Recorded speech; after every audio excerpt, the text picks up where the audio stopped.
All right, everyone. Welcome here to the Last City Radio episode number 71.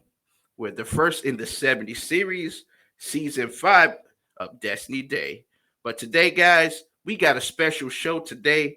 So we want to go ahead and get this kicking the right way. So, everyone, I would love for you to join in. Go ahead and unmute. So that being said, guys, I do want to let you guys know for housekeeping purposes. I appreciate you guys for joining.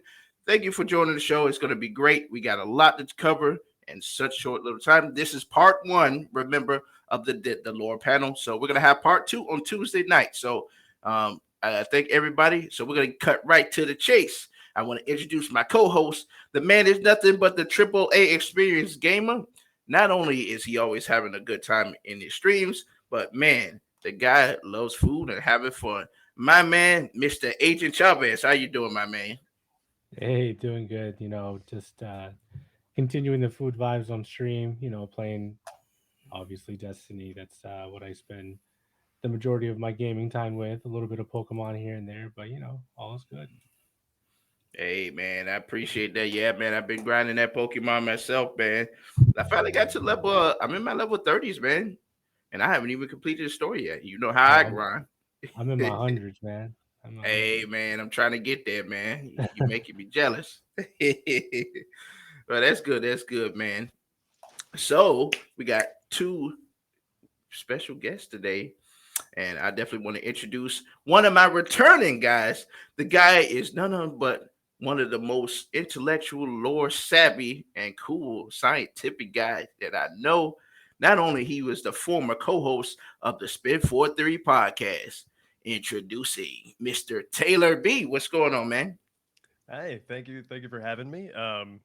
Pleasure to be here. Yeah, Spinfoil Theory. We ended, just at the end of last year, and we got some new stuff coming up. But it's great to be here. Still love Destiny. Still love to talk about it. So yeah, I'm looking forward to tonight. Absolutely, absolutely, man. I appreciate you for coming back, man. I definitely appreciate that, man. We had a good time the last show. How you been doing? What you been up to? I think since the last show, I got engaged. So Ooh. I'm engaged now with my Sigo, Kari. She's upstairs right now playing Assassin's Creed and trying not to curse too loudly as she goes through it. So she's on her best behavior for me right now. She might even be tuned in, but I'm not sure. Hey, salute to you, Mrs. B. I hope you're watching, and congratulations to you, man. You got some. I hope everything is fruitful, fun, and amazing stories to come in your journey. So I appreciate that, man. It's awesome. That's awesome. And so we also got another special guest. I've seen her around. Not only is she one of the understudies of the famous Mr. Psalms Labs, which he'll be on the show. The guy is great. She's a very lore savvy. Not only she's a writer and a streamer, and she is an amazing person. I want to introduce to you, Miss Eriska. How you doing? I'm good. Thank you guys for having me tonight. Absolutely. How's things been going with you? What's been going on? Things been pretty good. I'm actually working on a project that's not Ooh. been super announced yet with Psalms. Uh, very soon, hopefully. We'll see. Things are in the works. Been between all the Destiny stuff, I've been actually throwing down a lot of Genshin, so Mm-hmm. it's a lot of lore heavy games, all that good stuff. I feel you. How's Genshin been going lately? I know they've been popping out with content and stuff like that. I'm actually pretty surprised. I didn't start playing until May of last year, and it's just been constant now. Mm-hmm. But they're really good with their updates. Their pacing on their story and events is actually really nice. It's There's also something about like there is not as much of a fear of FOMO with that game as with Mm-hmm. like other games I feel like we're familiar with. So it's kind of been like a nice little break between everything else. That sounds pretty good though. It's That's got pretty cool. honestly, it's fun. It's Yeah. unfortunately addictive, but it's fun. It's kind of like it's like a super polished anime type game. It that's really like is. live service in a way, you know. Hmm. They do a Eh, really good job, but like it's surprising how in depth the writing is for that game. Facts, facts. You're absolutely right. Yeah, I love playing that game. That game is fun to play. I'm still trying to grind for it as well. There's something you got to check out though. So there's a cat that I like to look at. He's his name is Mighty Keefer. He did a funny skit when it came to Genshin Impact. You have got to see it. It's hilarious. The You need to guy send me is. that link. I got to send it to you. I'm telling you're gonna laugh. Trust me. So I do want to hit the chat up and make sure that I definitely get my chat hype because I appreciate you guys for joining. I know you guys are joining here. We just started. So Zyra, I appreciate you. Thank you, Miss Victoria, for the follow and welcome in to the Last City Radio. That's the discussions.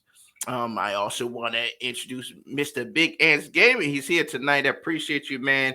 I can't believe you're coming through. Appreciate you. Thanks for the shout out, my brother. Appreciate you, man. Awesome, awesome, awesome. All right, so people, so as we all know, we are in the final in-game Infinity War prelude to Lightfall right now in the Destiny saga. A lot of things is heating up for us, and we don't know what to do now because the second collapse is here. So I do want to hear from first off, Ariska. I definitely want to ask you what how are you feeling about the overall story right now? We're going Are you feeling the undertones? Um are you just overall excited for Lightfall and the story going forward? I really am, and I feel like it's the same feeling you get every time before an expansion. You're not quite sure exactly where everything's headed. You have a general idea of like what's coming, but it's never quite exactly what you think it is. And it's always kind of like a neat little roller coaster every time we land into a new campaign.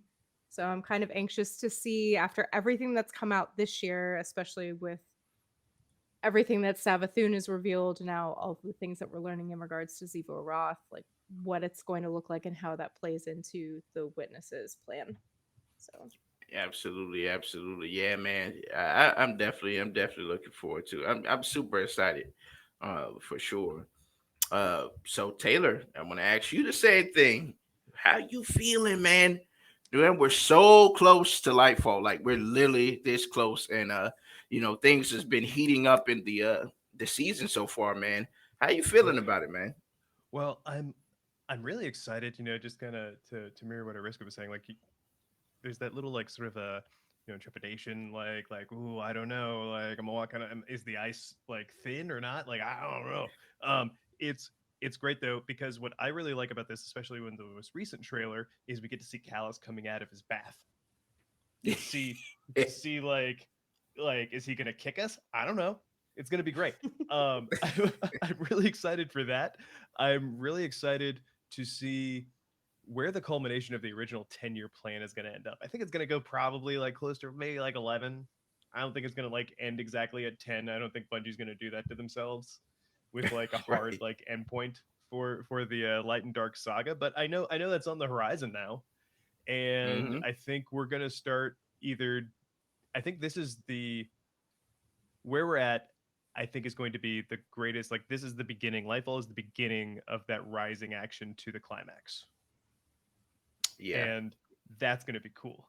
Um, so yeah, I'm really excited about that. I'm excited to see Callus. I'm a big Callus fanboy. I always liked that he was kind of like out to do him, not really there for light and dark. He's just there. He's just there. He's there and opulent. Um, Facts. but yeah, before I ramble on too long, because I could do this all day. But I'm really Facts. excited. I'm really excited for Strand. I'm really excited to see uh, where the story is going because I feel like we're also going to start getting tastes of that area where it's no longer about light and dark. Yep. How we're going to exist post the saga, and that's going to be those little inklings are going to really tell you how Destiny's going to shape up for the foreseeable future. So yeah, really excited. Mm-hmm. Yeah, I agree, man. I definitely agree. Things are just right now we're like, oh man, what's about to happen? This is going to be crazy. We got Zebra Wrath on this side. We got Callus right here. It's like, oh my god, we don't know what Aramis is going to do. It's just crazy right now.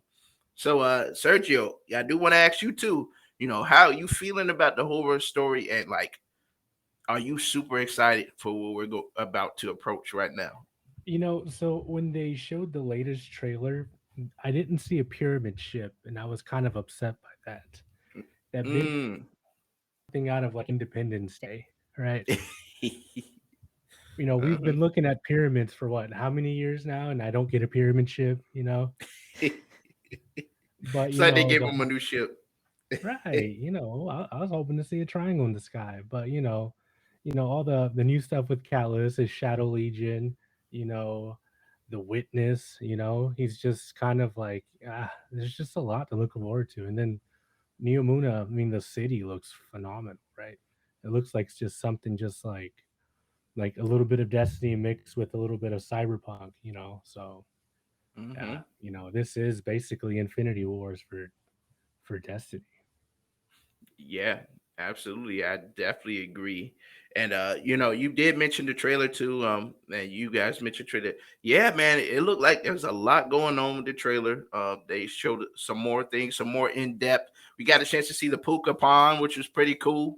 I hope we get a little bit more low on them. We've seen them. We're seeing them a little bit more. I just hope they are they sentient? Are they robot and organic? I definitely want to know that. That's pretty cool. And getting a chance to finally hear the voice of one of the Cloud Striders, saying, welcome to Neomuna. He want to know, hey, you joining the fight? Because we got Big Boy over here, and we're in trouble. So, and it feels like because of the stakes being so high, it's like we're in desperation mode right now. We have to get here.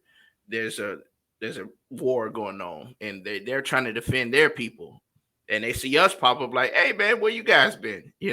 So I wonder the conflict between us two, the Cloud Striders, and us, because who is their council? Do they have a vanguard type of deal?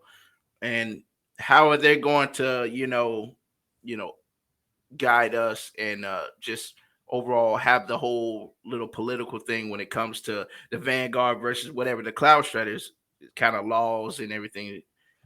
It's going to be interesting to see it on that front. But I do want to ask you guys, first off, like, for those the new lights that's here and they're listening in, they probably want to know what the heck is going on. Why is things happening the way they are? So, uh, Ariska, would you kindly give us kind of like a recap of what's going on? For anybody who's new, who's coming into Destiny, why are we doing this? Why are we fighting these guys? Who are these guys?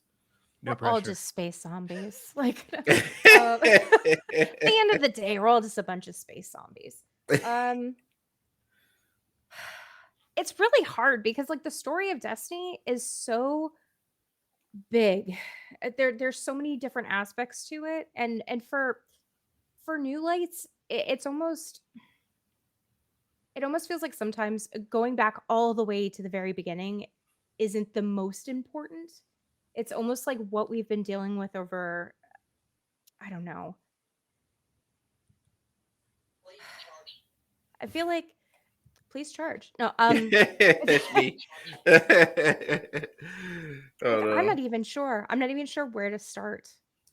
Because if you've got somebody who's coming in now presently, like if this is Hmm. where it's starting, it's almost you have to go clean slate with there are some things in the past, but there's so much more important things that have happened within the last like 3 or 4 years of Destiny 2 that are have become such large staples to our current story that Destiny 1, it almost feels certain things are irrelevant. Hmm. So, I'm not even sure what like the jumping point would be. What about this? Like, especially like there we had a lot of new lights that came in from Witch Queen. They came through and they're like, okay, we're here. What is going on? Especially like the ones from who played Destiny 1, but they fell off throughout and they finally came back.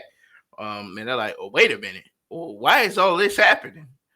I think for the best thing that we probably could describe is, you know, from the start, of course, we were resurrected, of course. We found the light. Our purpose is to defend the tower, travel and everything like that. Well, everything kind of got misconstrued in a way because what we thought we were doing was totally different from what the reality is. If you're new lights out there, especially when it comes to you're thinking, okay, we defend the traveler, we got to defend the traveler.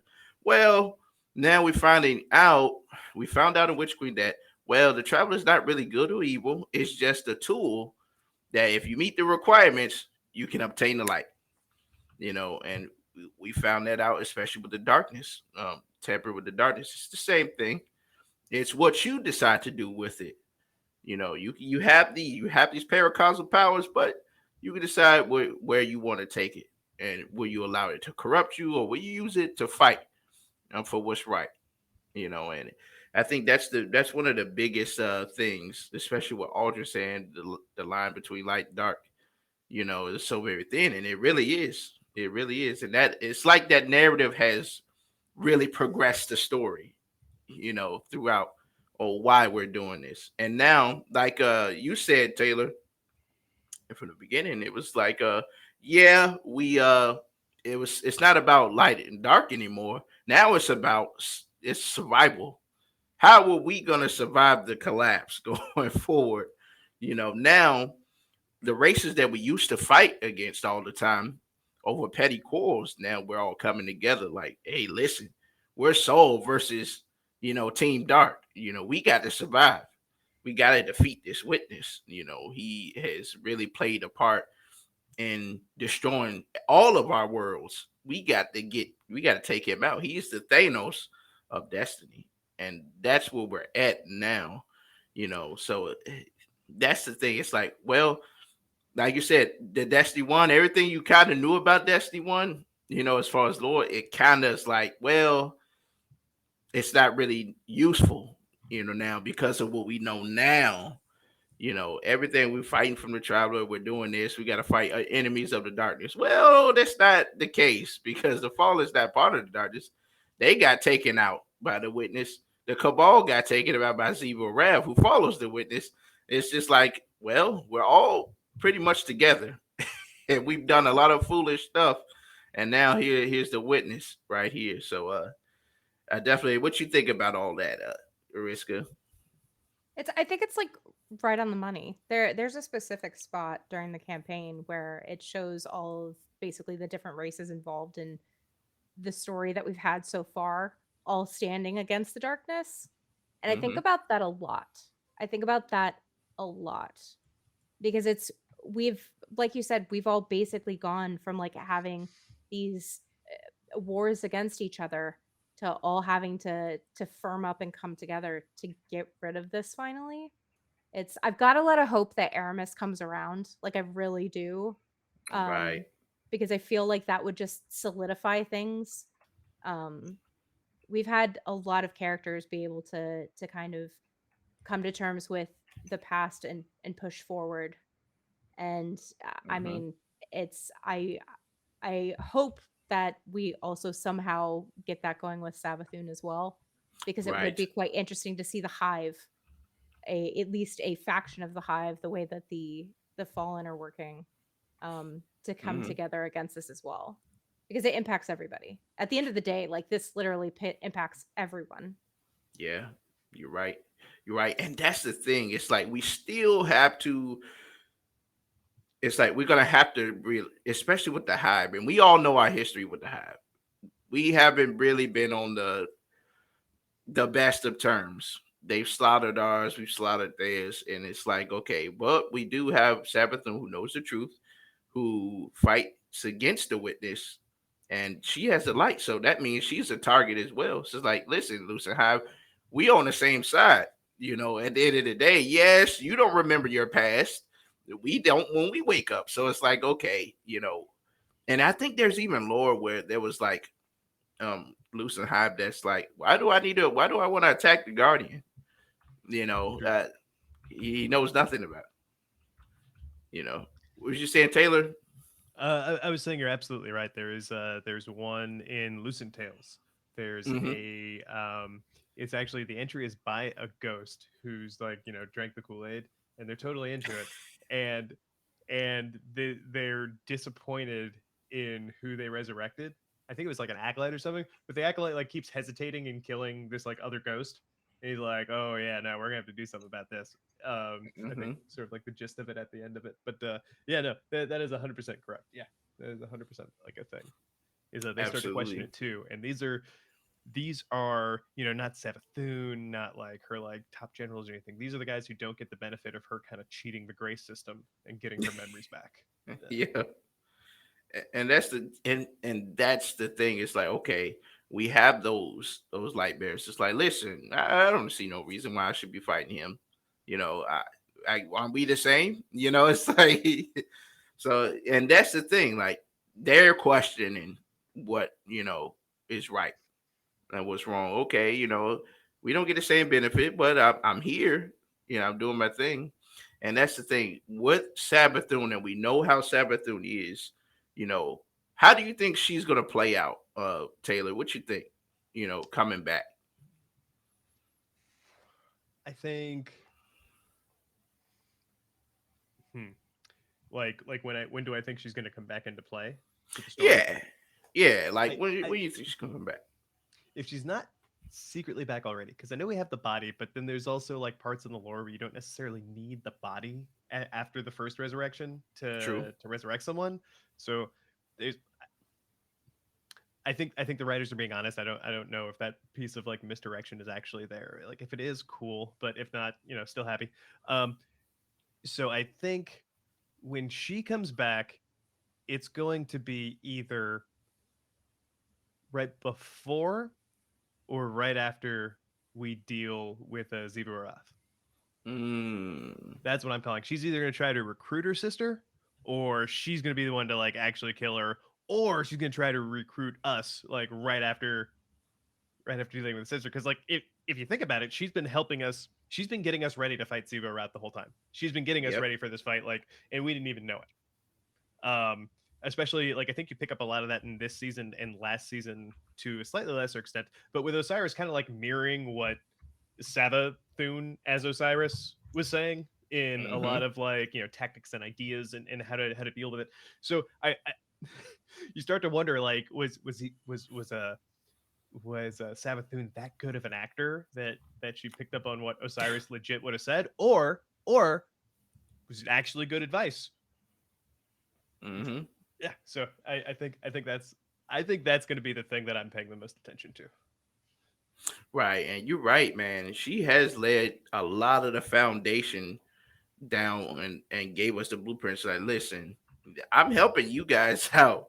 Of course, you guys don't trust me and everything like that, but I've been telling the truth the entire time. I've been letting you guys know. Listen, my sister's after. I'm gonna show you where you need to get your asset from. Yes, there's another city. I know about it. I'm gonna implant it in Osiris's head. There you go. you know, she's really been helping us the entire time, and I think that's going to play a major part. Especially, I would even suggest, and which would be cool, if the season we wake her up. You know, the season in Lightfall. Hey, we got to wake up Sabathun. That could be possible as well. You know, I would say sooner. She's coming into play at some point soon. Now, as far as Aramis is concerned, that's the thing that's tricky. I think Aramis, she do understand that. Listen, you're playing on the wrong side right here. The witness just turned your lieutenant into a husk, a scorn. So it's like, when will you finally say, you know what? At the end of the day, the petty squirrels is over. I need to go ahead and join them in House of Light because we're suffering. And we can't afford to allow the witness to use my people as pawns. You know, it's the thing about, Erin. She's very stubborn in that aspect. It's like, what's it going to take? All of your whole house is just subjugated for you to be able to say, okay, I need to go ahead and join Mithrax. I just wonder how that's going to play out. So, Sergio, I do want to ask you, man. Seeing those where it's going. How do you think? What do you think is going to kind of shake up going forward from what you're seeing? So with Aramis, I kind of feel bad for Aramis, right? And I guess I could see maybe potentially her or them trying to, I don't know, betray the witness in some form. Mm, yeah, I could see that for sure. I could see that. Yeah, because if you look at it, she's been talking to Marisol. We've been getting the conversations between the two, and Marisol is literally telling like aren't you tired? Aren't you tired of fighting this fight? You know what? You might as well come over here because we're trying to win this. We're trying to beat the witness. We have a plan. At least we look like we got a plan. And then another thing too, because I was looking the other day and just looking at, I was trying to write a diagram, but okay, let's look at all of our ranks versus all of their ranks. So right now they got the Shadow Legion, they got the Scorn, of course. We don't know what Fickrell's at. I'm sure he's gonna play a part in this. I don't think he likes what's going on. We have, of course, the Hive, She Will Rafts, Brood. We have House of Salvation right now. Let's see, and we also have. Did I mention the Shadow Legion? I think I mentioned the Shadow I Legion. think you did. Yeah, and we still don't know what the witness ranks are. We only know the tormentors, and he's probably got many others, and his disciples. So we got a lot that on the witnesses side. And what we have is we have Marisol, the Awoken, and the Corsairs, of course, and Techians combined in there. We got House Light. We got the Cabal Ascendancy with Keitel. Uh, of course, us. Um, and hopefully, if the Light Bears play out, we're pretty good. I'm not sure if Rasputin's gonna still be alive. I don't know. I hope so. But and then we got the Cloud Striders. So that's pretty much all we have right now. We're kind of not looking too good when it comes to the amount of people players on our side. So I do want to ask you, Ariska, like, what are the odds of us actually being able to stop the witness? From right now. Do you think I'm we? actually no, go ahead. Oh, I was just saying. You think we got a chance to win? I think what happens at the end of this season is going to determine the strength in which we push into Lightfall. I'm back to like the initial discussion about like Savathun and what her plan is. I would not at all be shocked that we see her before the end of the season, because if we are stuck at a stalemate in Mm, regards to using the War Mine against Evo Wrath, having an upper hand in that situation that doesn't involve something that's just going to fortify her armies ooh, would be priceless at that point. yeah. So having Savathun's hive would make a gigantic difference. Um, I would also be curious to see exactly what type of technology the Cloud Striders have to offer, because they've been able to live under the radar for so long now. We Mm-hmm. didn't know that they were there. Yep. The darkness didn't realize they were there until just recently. So I'd be curious to see. You may have numbers on one side, but you may have an extreme advantage on another. So Right. Right. And that's the thing. Because we saw, and I think it was the first trailer that we saw in the Vidoc where like a cloud strike literally destroyed a pyramid. I was like, whoa. So I'm guessing you guys have the actual technology that it takes to destroy those bad boys. So it's like, okay, you guys are super hyper advanced. You guys can do that. That's gonna make the witness quake in his boots, having that technology. And just how advanced their city is. They are well developed. That they were able to be quiet and be able to just build and make advancements. That makes me wonder what all Clovis Bray know and what he don't know. You know, that's the thing for me. I'm like Clovis, he knows so much stuff, but it's like he doesn't let on or everything he knows because of how he is. And it's like he must have had known something about Neomuna or So the colony. so are you suggesting this is something that Clovis knows but not Elsie? That's the thing, though. Elsie could have known because I mean she pretty much had one of those fish, the little fishy friends too. That's from Neomuna, you know, and it's Fishy like, fish. what are you not telling us, Elsie? She What? also has like she's from a completely different timeline. So there's so many resources that she has in her head that we could never have in our current lifetime in this particular reality. So Yeah, and that's another thing too. Like, it's like Elsie, you've seen what happened, you know, uh, in your timeline. You've seen a lot of things that's happened.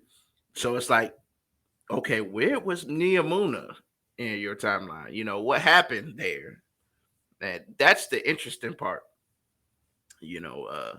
So it's like, okay, we do have the assets, and apparently, Rasputin, he knows about it, but it's like he kind of covered it up in a way.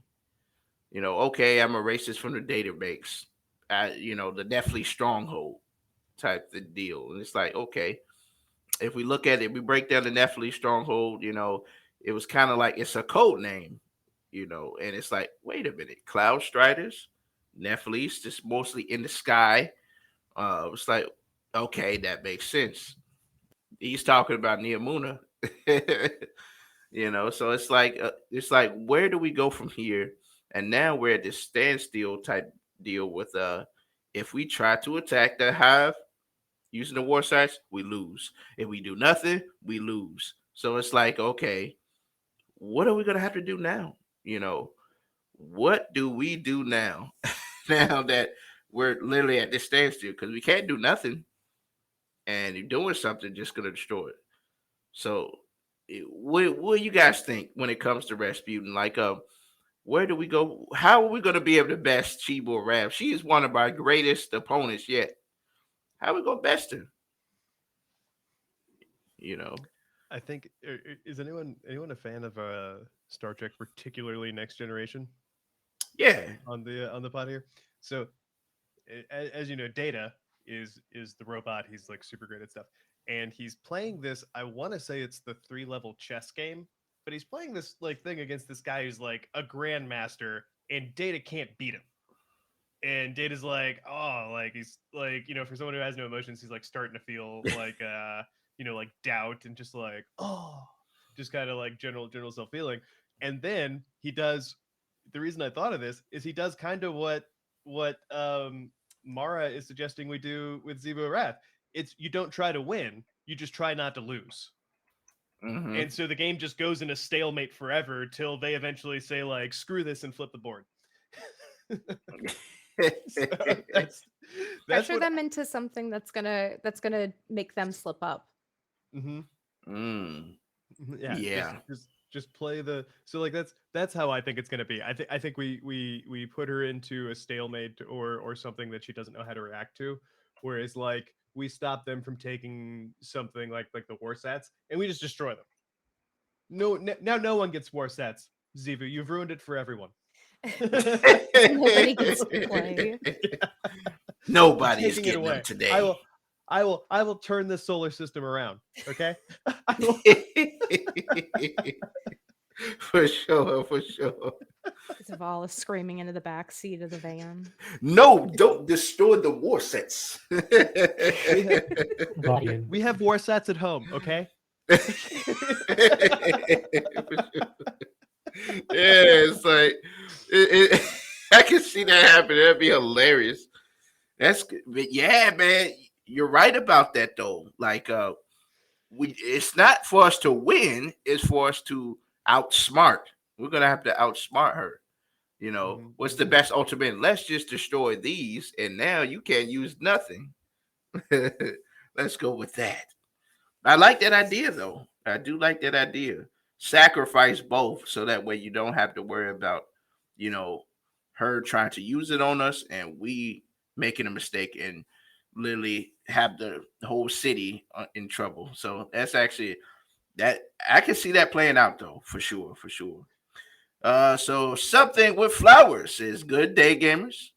Here's supporting my lady, Ariska Plays. Love listening to the different perspectives on the story. I appreciate you. Thank you for joining, though, and I appreciate you. And thank you for the follow. Thank you for listening in on the lower panel, part one. So, yeah, so when it comes to Rasputin, we're in a tricky position right now. And we still don't know what was that code that before Clovis, got pushed back to Europa. What was that message, that he sent? That code message. I wonder what it says. Um, that's the thing that's like, okay, now the witness knows what we're up to because of us pushing him out, and that code was sent to them. So it's like, oh, that means big trouble, you know. And knowing that Clovis, of course, Clovis always have something up his sleeve. He wanted to utilize Rasputin to become, pretty much the god of humanity of some sort. I'm gonna take out the traveler so that way I alone can be, the protector. It's like yeah, you're trying to be some type of sovereign dude or something. What It's you think about it's that, Taylor? it's really interesting that you bring that up and how they've given a little more clarity to the Midnight Exigent and the different protocols that we used to debate over at D1. But this is an instance I actually think you don't need to know this from D1 to enjoy what's happening right now or even understand what's happening right now. But in D1, in one of Rasputin's bunkers, there's a scannable at one of those little kiosks, and it's like, yeah, someone was here like right at the collapse. Yo, you're right.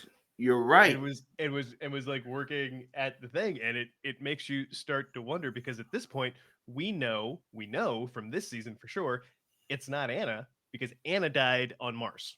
Facts. We know it's not Clovis because Clovis was already an exo, Mm-hmm.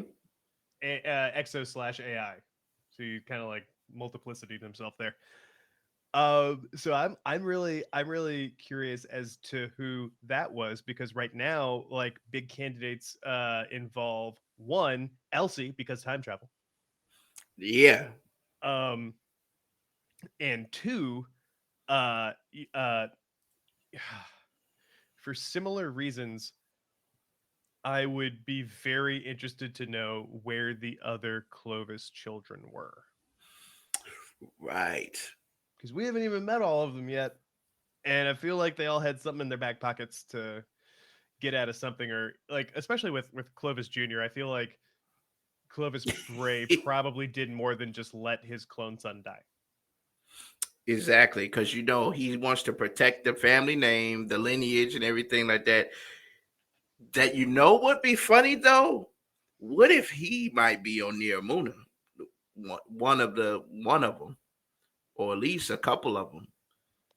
What if that's the case where we find out that the junior could be on Neomuna and it's been there for some time?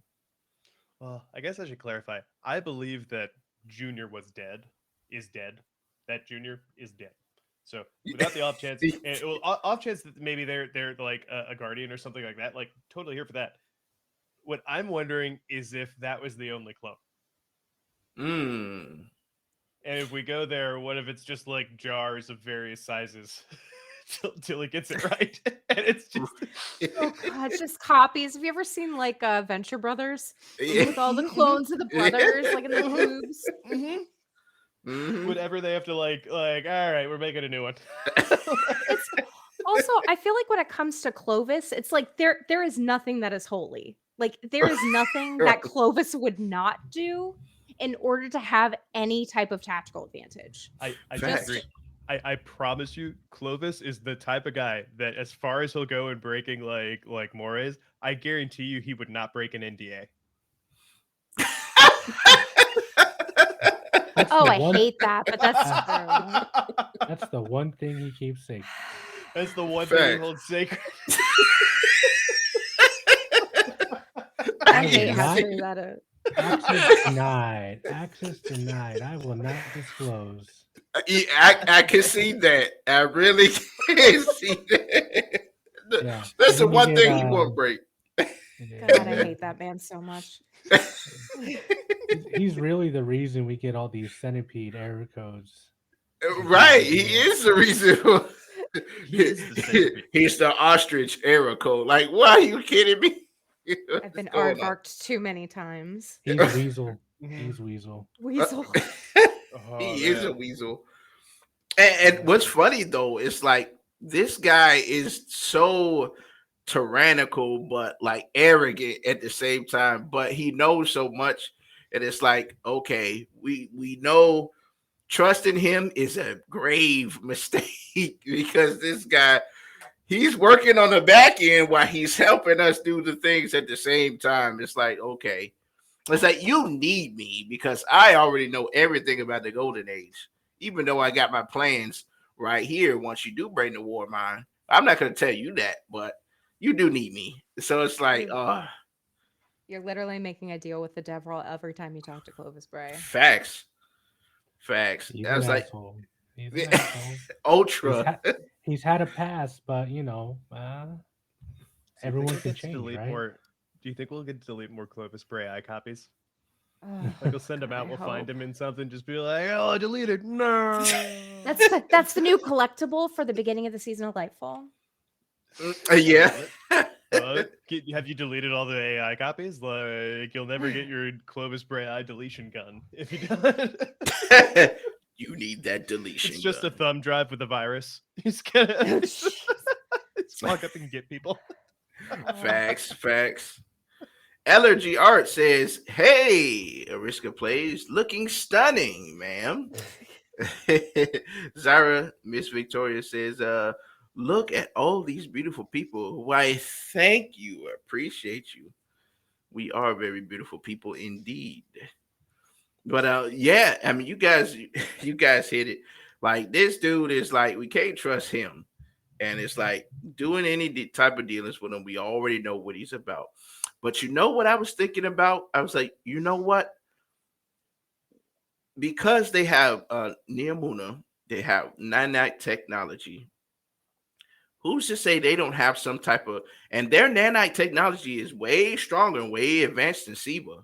So who's to say they got some type of war mind type of technology themselves that's way more advanced than Rasputin is?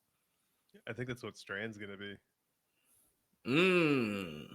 That's I feel like that's probably like the big weapon to pushing us to a point where we have a tactical advantage. I can see that. I definitely can see that. Because it's like, how did they develop that nanotechnology, without having some type of super AI that could help them do that?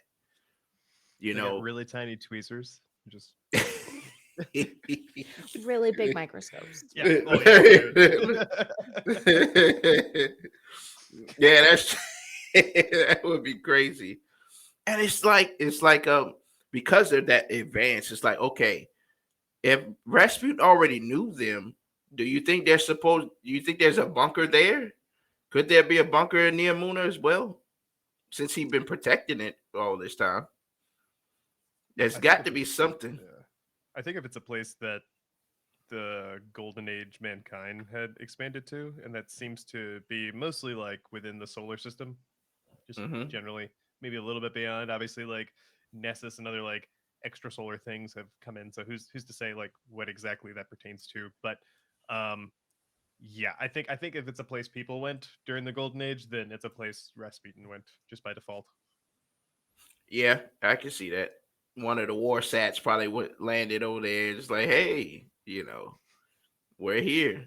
Is that how he spreads? He just crashes the horse. Just It's like a virus. Just spread it all in. Warsack We're here. inbound.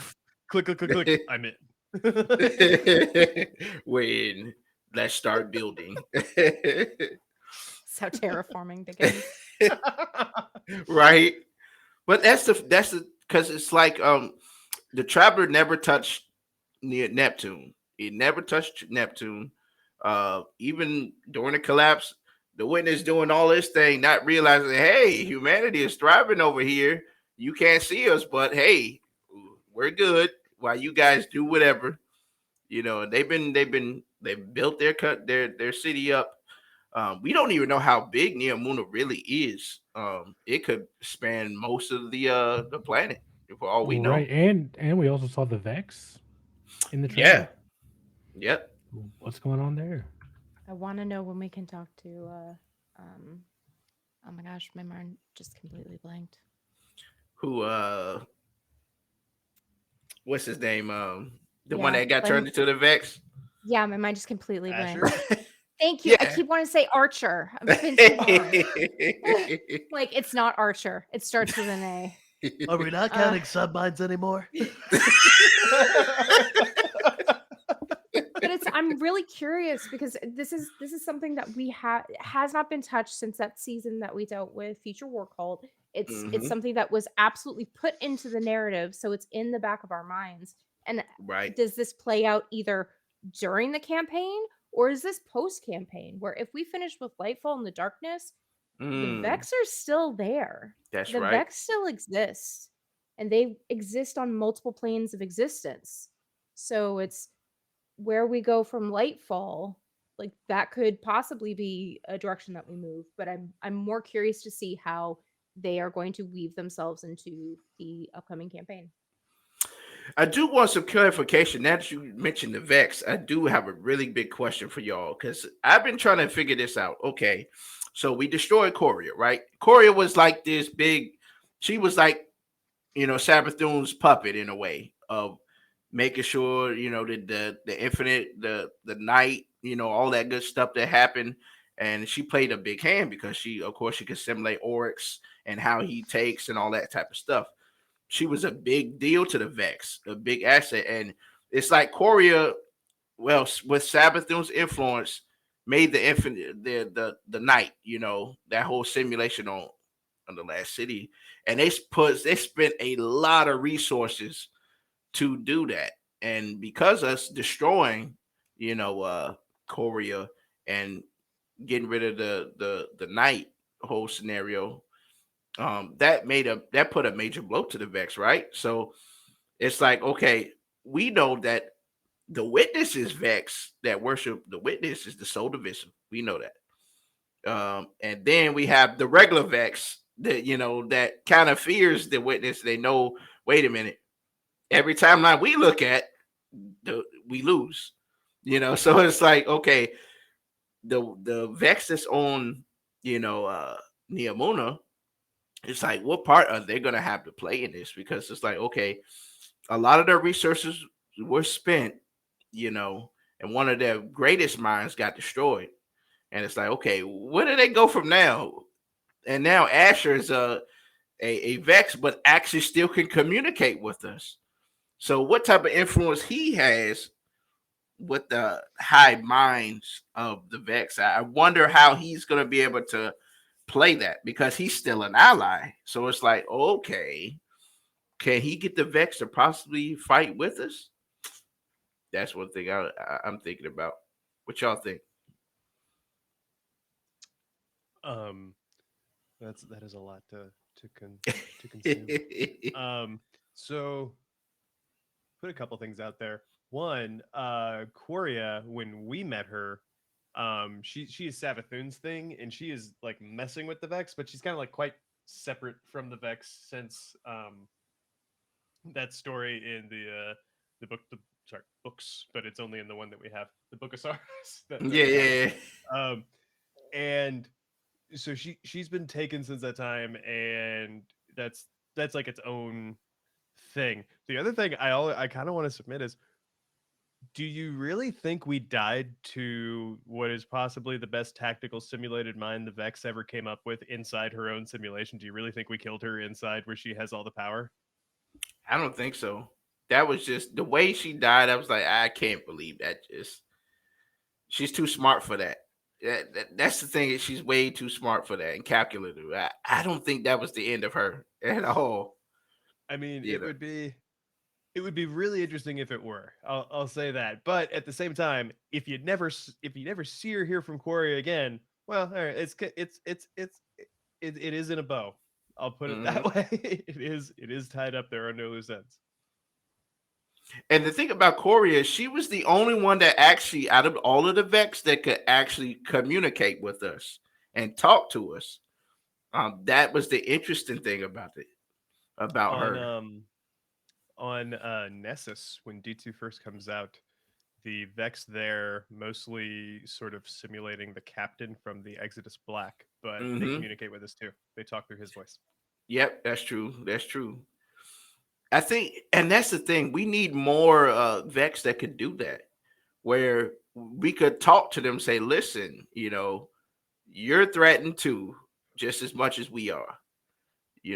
Yes, you care about you guys existing, but at the end of the day, nothing is going to exist with the witness. You got to help us out. You know, trying to the only person I could see could get through to them is Asher. You know, and His that's going to voice be is grating interesting. enough.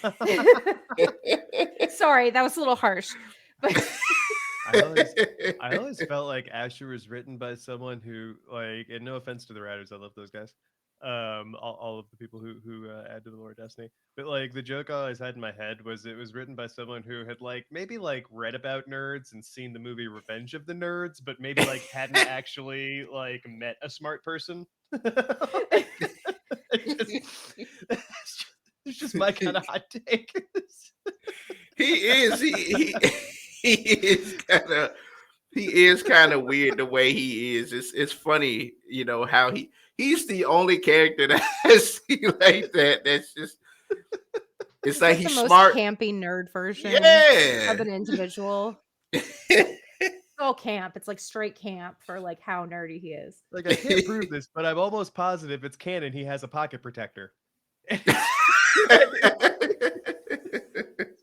He probably does Ready to go. somewhere in there. Yeah, I like the character. He's something else for sure. He's a lot of fun. He's fun. I kind of agree with Ariska. It was very like hearing him talk assistant. I was like, oh gosh, who Could gave you him my please number? calm down? Yeah, like when he just like shows up on comms, I just want to be there. Ghost, like Ghost, why'd you give him our number, dude? You Right. could have screened it. You could have Yeah, screened we it. could have just. Why I would have given him an email. And he could just like, send me. What will be the Just give best him a fake paper conversation though? number. The best conversation would be with Asher and Clovis Bray. Now that Oh conversation would god, be hilarious. the egos. Oh my god.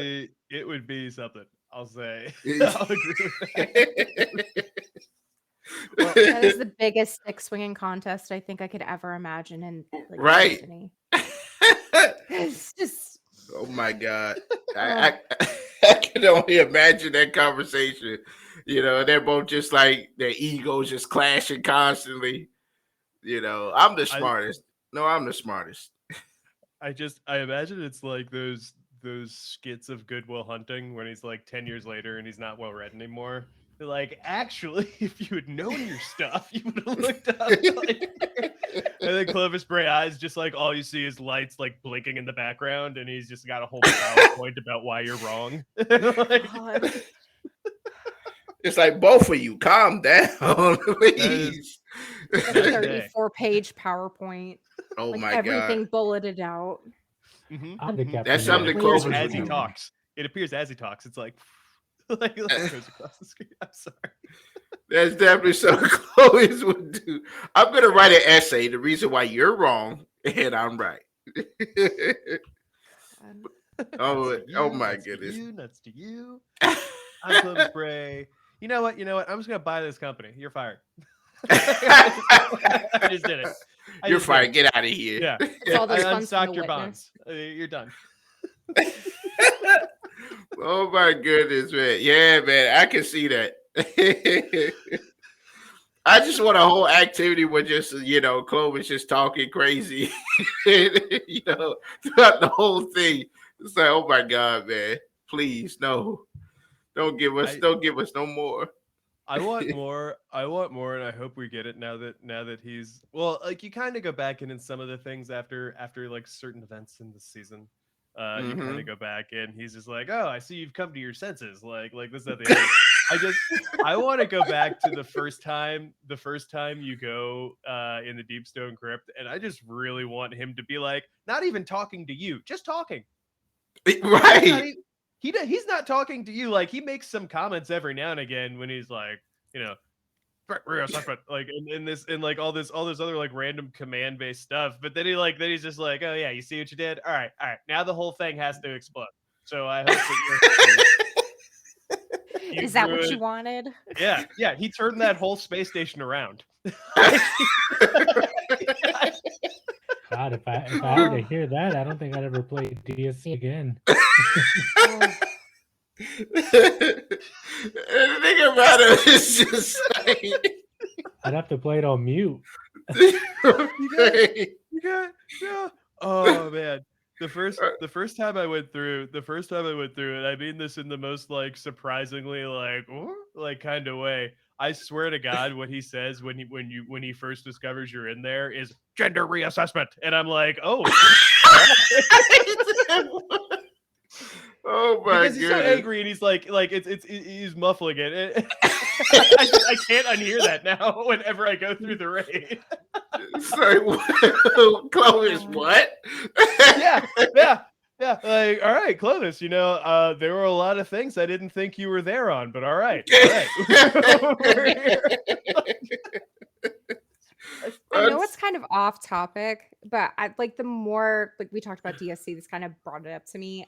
In regards to Destiny lore, I think the most disturbing bits of lore that we've ever received have directly come from Clovis in his notes. Right. Like the most disturbing content that Destiny has ever put out is literally anything that regards Clovis, specifically his experience.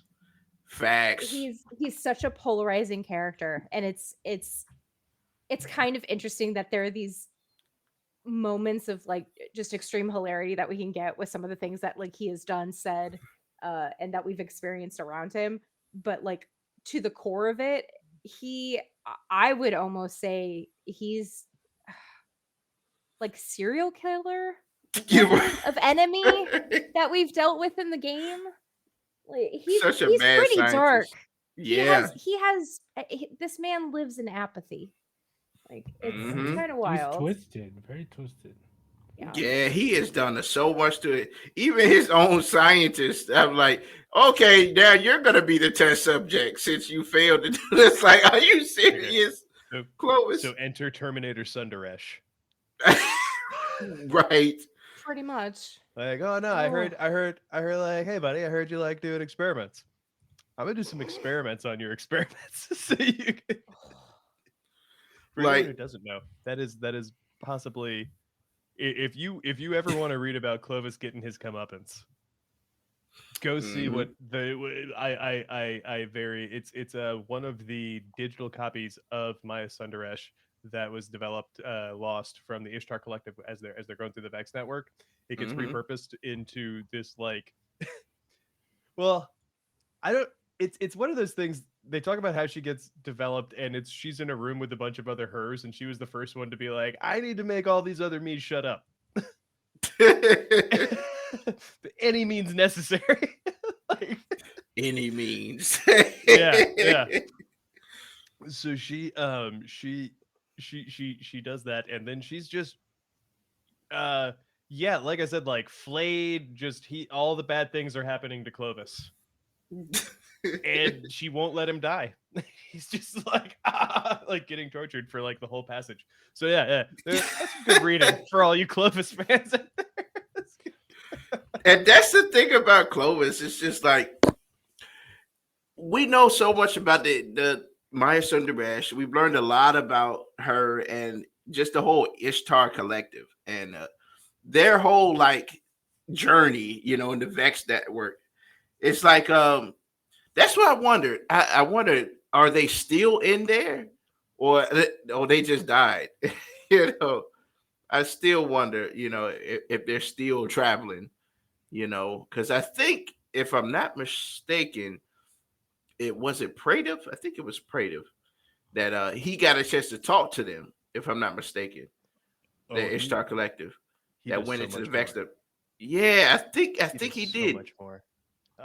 If anyone wants to jump in, because I might ramble, like legit ramble here, but Pradef is trapped in the Vex network from the original team that went into the Vex network in the Vault of Glass. So it was him, Kabir, and Pahanen. And Yeah, so yeah. they go in, and obviously Pahanen finds super good advice, and that my head canon is super good advice is what lets him get out.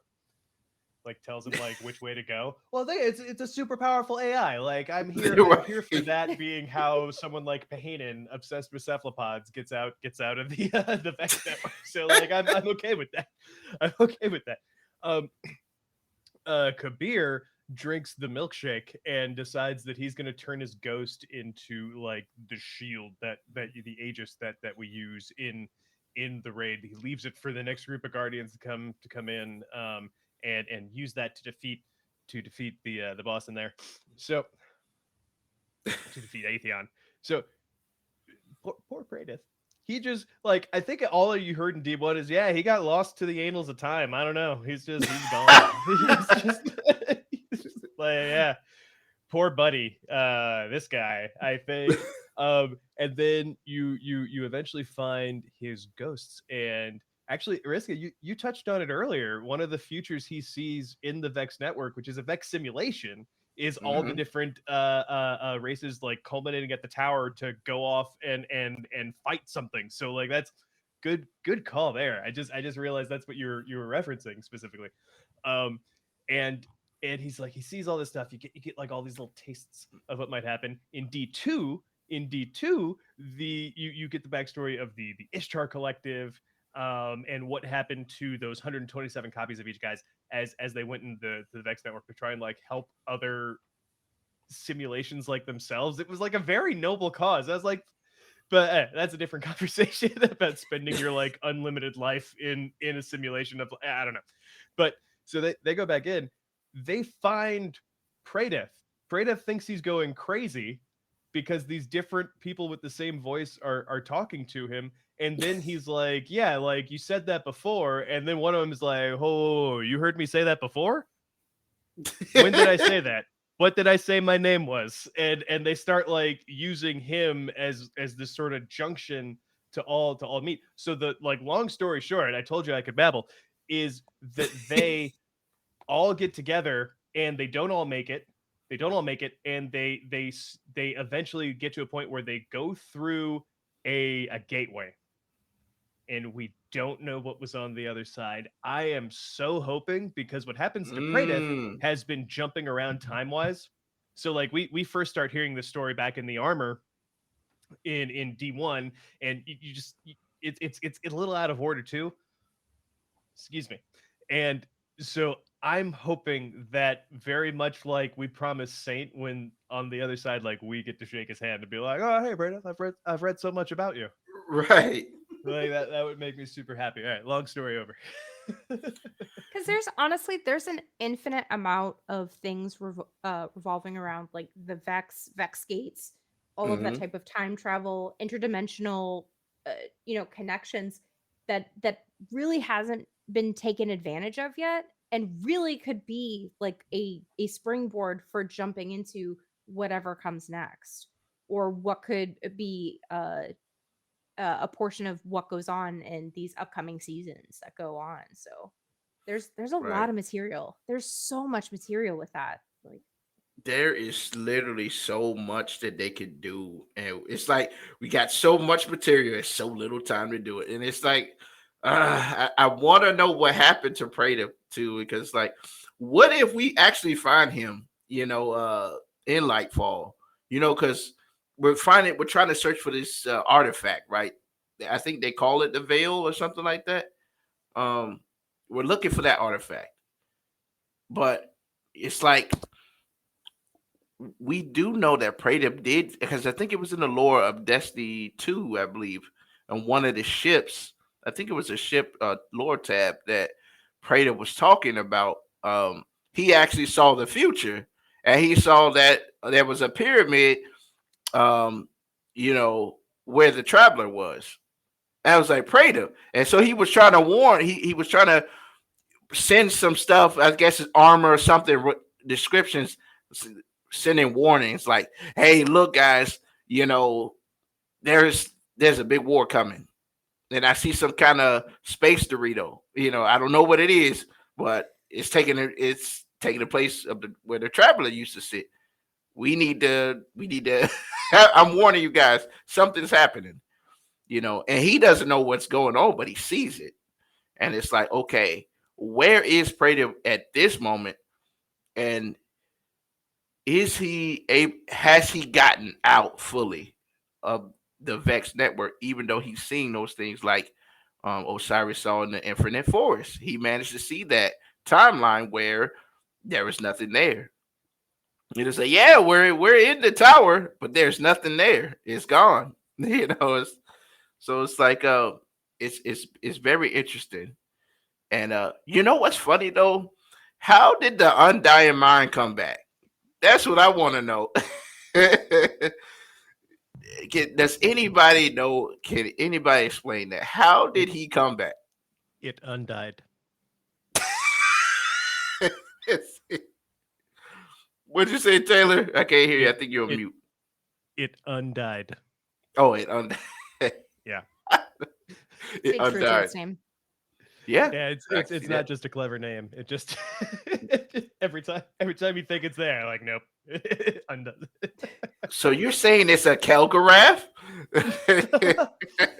I would what I would say, the Undying Mind, to seriously answer your question, and Risky, you can let me know if I'm remembering this correctly. But in D1 and D2, there's several times where they're in the process of rebuilding mines that Mm-hmm. we've destroyed. It's one of the reasons actually out of lore or in and out of lore that like will repeat a strike.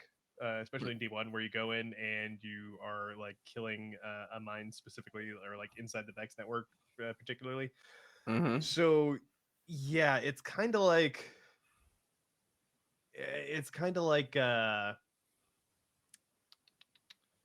I guess you could think of the Vex as like spanners, because like these mines, even if we destroy them, as long as there is a Vex network that is across time, they're still there. Mm-hmm. And they might even know that they're going to die and win, so they might be taking like a different load of the Vex network now and Ah. like shifting stuff around. So yeah, like they're both dead and never dead and can be Okay. rebuilt. So It's like an existence of multiple possibilities. So yeah, that's exactly it, nicely put. yeah, Yeah. it's kind of like it's wild. It's one of the most wild concepts I think that Destiny. Sorry, my cat's coming down. That Destiny has kind of like come up with Mm-hmm. because it's it's quite literally the most I hate using this term, but reusable content. Mm-hmm. Like there is always something there. There is Right. always something that can be done in regards to that. And True. it almost feels like there's always something new as well. It's a Yeah. bucket with no bottom. And that's the thing. Like, it's like I do understand that the Vex, they all share kind of like the same consciousness in a way because of how their network is. So it's like they can build another body, you know, and even if that undying mind dies, his mind is still in the Vex network where he can just, okay, we're gonna give you a new body. Here you go. You can go back to doing what you were doing before. You know, it's weird how they did it, but you understand it because of their consciousness, like, you know, their makeup. But what's interesting to me is, if you guys noticed, if you watch the trailer, it looks like there is another activity where we're gonna have to go back into the Vex network somewhere in Neomuna. There was a little Yeah, clip. You saw that? it looked like a new strike, possibly something like that. Mm-hmm. Mm-hmm. And it's like, okay, if we're gonna have to splice our way back into the Vex network in a strike or something like that, it's like, how come we've never even seen the Ishtar Collective at all since we've been in there? That's interesting. We've never got a chance to see them, and we was actually inside the Vex network. It's weird. It's very interesting. You know, what you think about that, Taylor? You think we're gonna eventually see them since we can now go in and out of the Vex network in a I way? so kind of like what you were saying. I think they've made kind of a good point this season on how the sort of different Vex minds have interacted with Guardians and why they might not all seem to be congruent. Um, so you know, yes with an if, but no with a but. Like, Mm, yes, if we go into the place, the one that actually has him, and somehow we get to go wherever he is, or like he comes to us, sure. mm-hmm. No with a but, like, no, we might not, but that doesn't mean he's not in there. It just means he wasn't True. where we were when we were. Also, so it's a whole cyclical thing. The Vex are they're one of my favorite ones to try to wrap your head around because they're very much probably the more proper like hive mind in Mm, Destiny. Like if each of the minds are a queen, and then how the different units and stuff are able to move around, and they all have like they're all purpose driven, and they either do their purpose or they don't. It doesn't really matter if they lose them.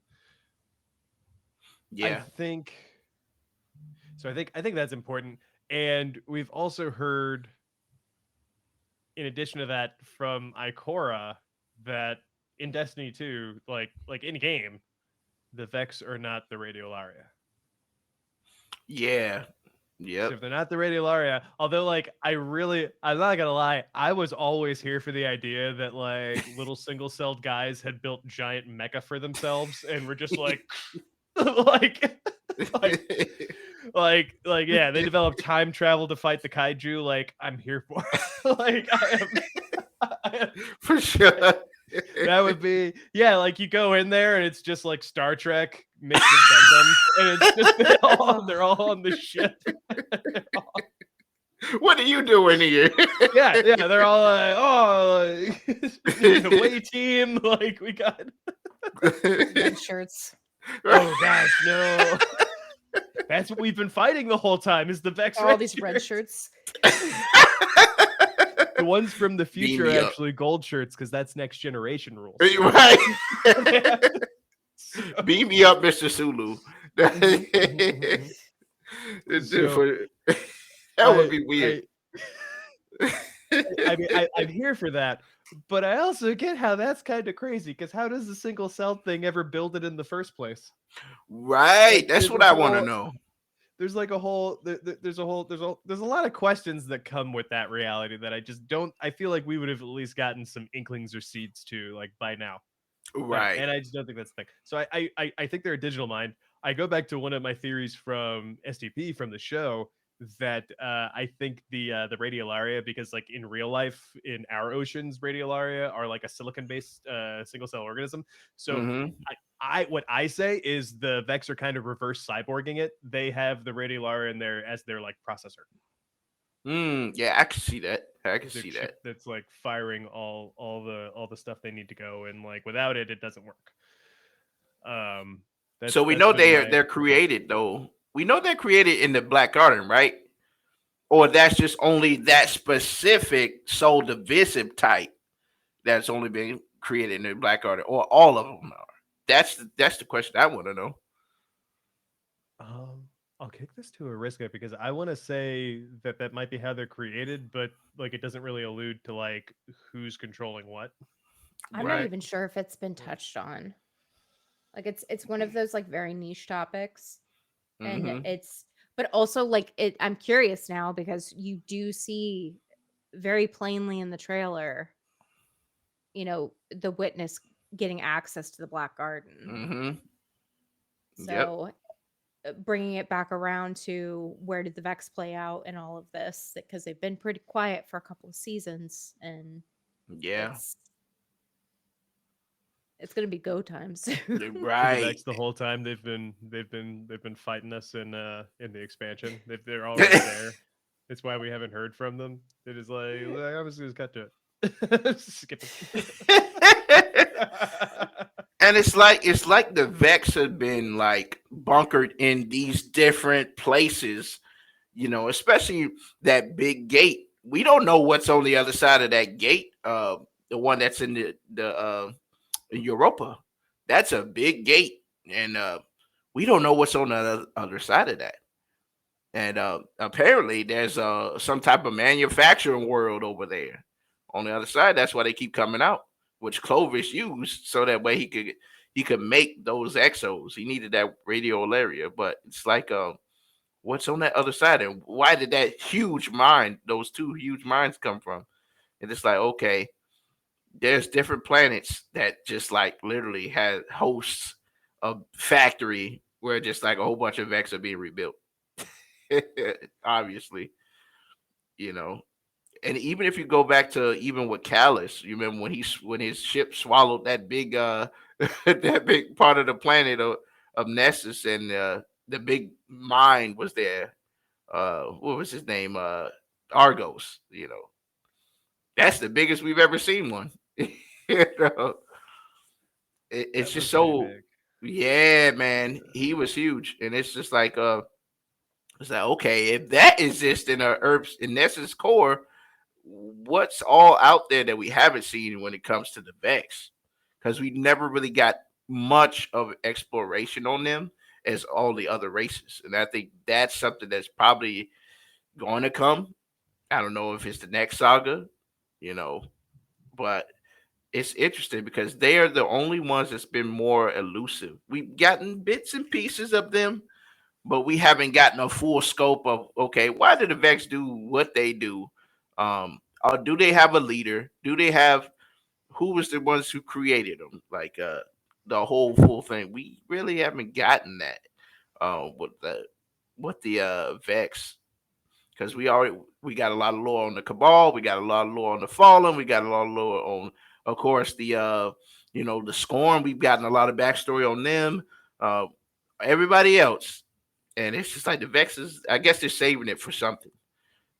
And that's what it seems like, because there's a lot of different things. Yes, we know they got a connection with the Exos, of course, because Clovis using clarity mixed with radiolaria to make the Exos perfect, and stuff like that. And that's an interesting thing in itself. It's like, okay, so I guess Exos have a connection to the Vex in a way. That's the interesting part about that, you A little know. bit. Mm-hmm. A little bit. One thing I've always wondered about the relationship between the Vex and humanity is that back in D1, I don't know if you guys remember, there used to be this whole like theory that because they had humanoid forms, that they were from this in their time traveling, they're from this future of humanity where either they're left without a directive anymore because humanity's dead, or like they consume humanity, like very Terminator-esque uh, uh, Mm. type storyline. And now they've decided that like no more humans, go back in time to do it. Um, Skynet. that's what I'm saying. Like, Humanity's damn, a dude. plague. We need to snuff it out. Yeah. Yeah, that's the one thing I never got in any of those things, like not in the Matrix, not in Terminator, not in any of those. And that's a very good point. How come not one of them is just like, yeah, I made this virus that my metal shell is completely immune to? Like in all these futures, the cold machines still obey the Geneva Convention, and they don't. That's true though. It's like, wait a minute. No, none of you guys realize this. you know, you know we need air, right? We need it. Like, We need this to survive. Let's stop organics. It's like, okay, you yeah, know, yeah, yeah. So, I can see but that though. So, but back to where I was going before my rambling took over. The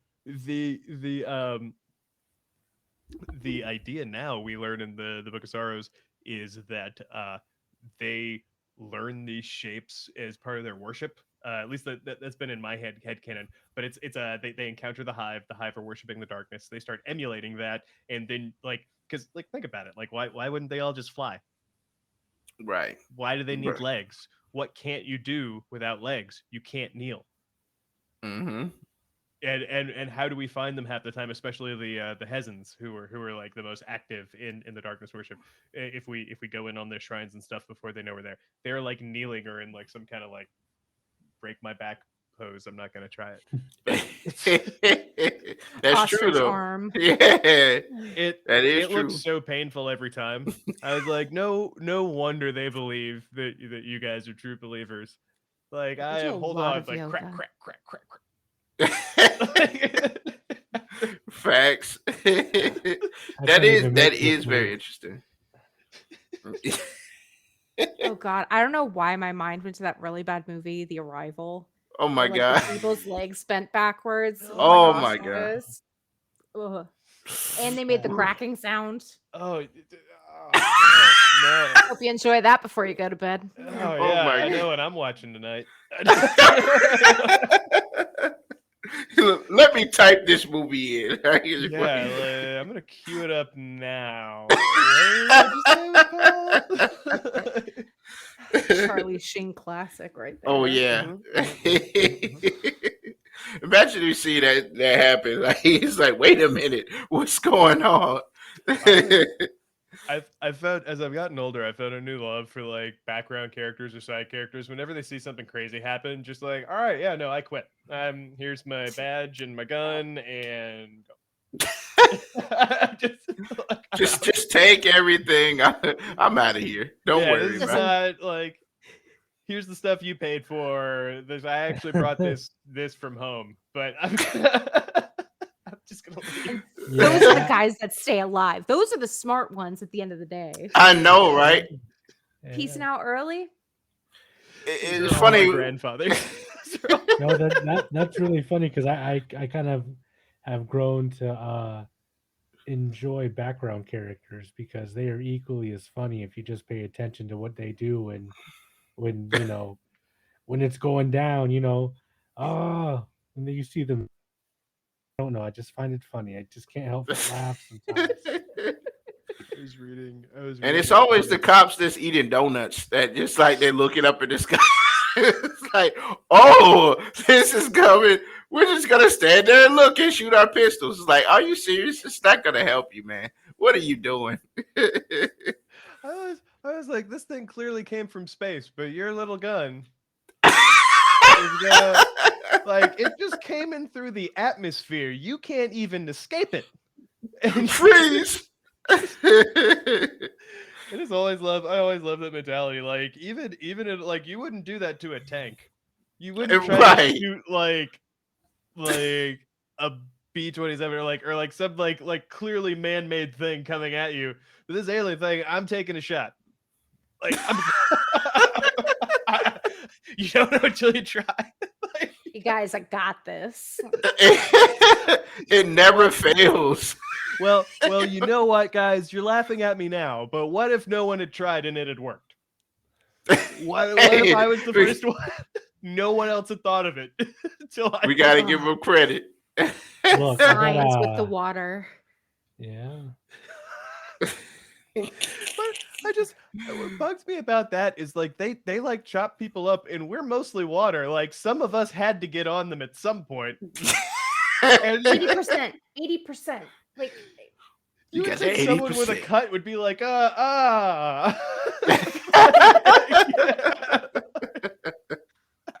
You would think. Just like someone might notice somewhere. They don't notice anything. It's like, are you serious here? What really bugged me is these guys will die from the water. So where are they? Like, guys, we got to go to this planet that's mostly, I know it's mostly the stuff we hate. I get it. But we gotta go. This is like 2/3 water, and you're thinking to me, Gerald, where are you coming from with this?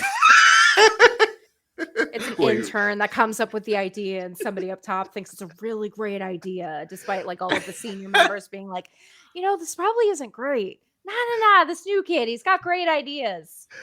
I would accept that with a yes and or um also somehow involving like this meek person from like accounting who's like, yeah, like these yeah, but these numbers really check out. If you just see my spreadsheet, They I've check got out. the They're tables to good. prove it. I know what you're thinking. Like what? How dare? Guys, check out my slideshow. Check this out. Don't worry. Oh god, that Oh just my reminds me goodness, of man. Independence Day again, where like this intergalactic species shows up and they're like completely, it's like most of the movie is one-sided fights and we are losing. It's like anyway they got it. And then we upload a Windows 98 virus. And it all comes down. Don't worry, guys. I got it. That is all she wrote. It was Flappy Bird. We did it with 800 megabytes of RAM. I got it. Too. Right. Oh my God. If that happens to Lightfall, hey guys, don't worry. We'll take out the Space Doritos. Let me go ahead and type in this Windows 11 code. They all just come flying down. Like, oh, that was all we needed. That's great. That's great. We let Windows Clovis 11 is interact, and all terrible, it does so. once he takes over their system is becomes like the DOS line, Yeah. like waiting for the terminal input, just blinking. I told you I was humanity's best interest. I'm telling you. I've defeated him with an operating system that the whole family can enjoy. Windows 95. The Clovis edition. I'm telling you. I tell you, Clovis, boy, I tell you, he is like the laughing joke of Destiny, literally. One of the funniest moments, I think, is when Anna was pointing that gun at him, and the way he was just like shouting, just, dude, like you're going into like a panic attack, boy. She whipped out that engram. It was over for him. Well, the one thing that was Like killing watching me is like, iRobot. well, all right, so he can communicate with the other one. He can communicate with the other one, and I get that there's like a sensitive nature angle to like what they're doing, and maybe like you can't just have like open comms the whole time. Mm-hmm. I still want to know, what if his copy had tried to betray him? Like, did he ever account for himself? I don't think so. I don't think he's that introspective. And I actually would. That's another one. Even if we can't kill all the Clovis spray like copies, if we can't delete them, I want them to fight amongst themselves at least once. Oh my God. I want them. Oh gosh, it could be It's like gonna be a Highlander situation. or like Facts. Ultron. Mm-hmm. Yep. For Yep. anyone who's not a Marvel fan listening, in the comics, there's more than one Ultron. He gives himself a new name. In one of them, I think it's like 9. I think it's Ultron 9. He decides that his dad Ultron is a jerk and he wants to help the Avengers. Mm-hmm. and it's really funny because Ultron is like, "How could you betray your father?" And he pulls like that. I learned it from watching you. Like, It's because of you, Dad. yeah. It's because of you. Gosh. That would be crazy if that the other Clovis copy just like, I don't want to be like him anymore, so I'm gonna go ahead and join the witness. Hey, let's say I'm a disciple now. Yeah, I'm just Screw saying, him. all the great villains, right? You have Kang and Immortus. Kang does not want to be Immortus. Yep. Yeah, I'm just saying, there's an opportunity here that you could have. There is. Oh gosh, what if there's more? What if there's like rival Clovis factions and they're all bad, but they just like differ slightly on how they're going to do the genocide? Right. Small variations in their plan. Just small variant. It was like One involves There's kangaroos. there's one who has like basically the same plan as the prime Clovis. It's just they believe in the Oxford comma. Oh. No. Yeah. I There's can imagine seeing that. I'm sorry, other Clovis, but penmanship counts. Like that's why that's why he's rebelled.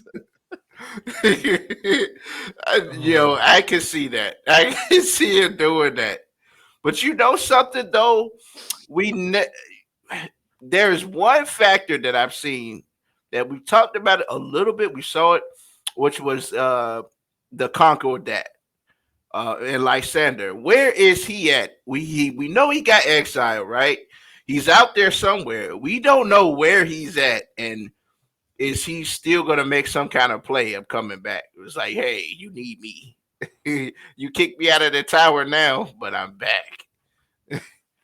We still got them. We still got the other factions that's just out there in space. It's like, okay, how are they all gonna? How are we gonna play this out? Because technically, they were our Armada too, and now we don't have them now either. You mean So like dead orbit? yeah, we still got Dead Over, but he's gone, out of the tower and his faction. It's like, okay, how are they gonna play the part into the witness being out there, and because wouldn't they be under attack as well? Generally speaking. It's a possibility. I think when it comes to factions, they're the one that was left like the most whole at the end of all of the everything during that one season. Um, I'd be Hmm. curious to see if he makes a return.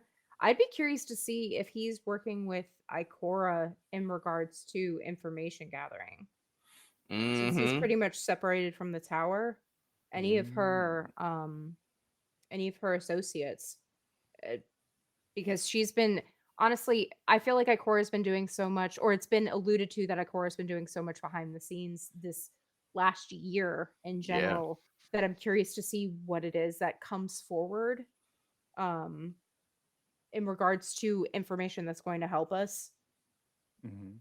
Mhm, mhm, mhm. Right. Yeah. Because if you think about it, Ikora's really been she's been low key about everything. Like she hasn't been going to the meetings. She's been kind of doing her own thing. It's She like, hasn't showed up to the group meetings. yeah, she's not there. She's never present anymore. It's like, oh, she's doing her Just own imagine thing. Zavala do roll call, sitting All there. right, where's Ikora? I I Cora, I'm sorry, she was I supposed to bring Cora. the cups this week. We got the disposable Oh my flatware, no god! cups. I'm just Even imagining. Marasol was actually on time. How is that possible? Like, I was it's surprised like, she was actually there. right. I was I was like, surprised she what are was you doing at actually the like tower? there. Yeah, not It's surprised she's interesting to see participating, her but so involved. Right. was anyone Yep. else a little weirded out by how like she and Osiris seem to be like old pals in this episode? Right, right. Like not that there's anything wrong with that. It just like I felt it hadn't really been like alluded to ever. Yeah. Yeah, And now they're all good friends. And I was like, yeah, okay. she's like, yeah, you remember that time we, used to hang out. We're so old and buddies. And yeah, it's like that. It's like buddy, bubbler. Like we It got this. it makes me wonder because like the last I feel like 6 months uh have really been like a humbling experience for Osiris. Hmm. Like you really Mm, see his character grow, especially over like this past season that's true. and the Yeah. former season, more through text, obviously in that case versus like cutscene.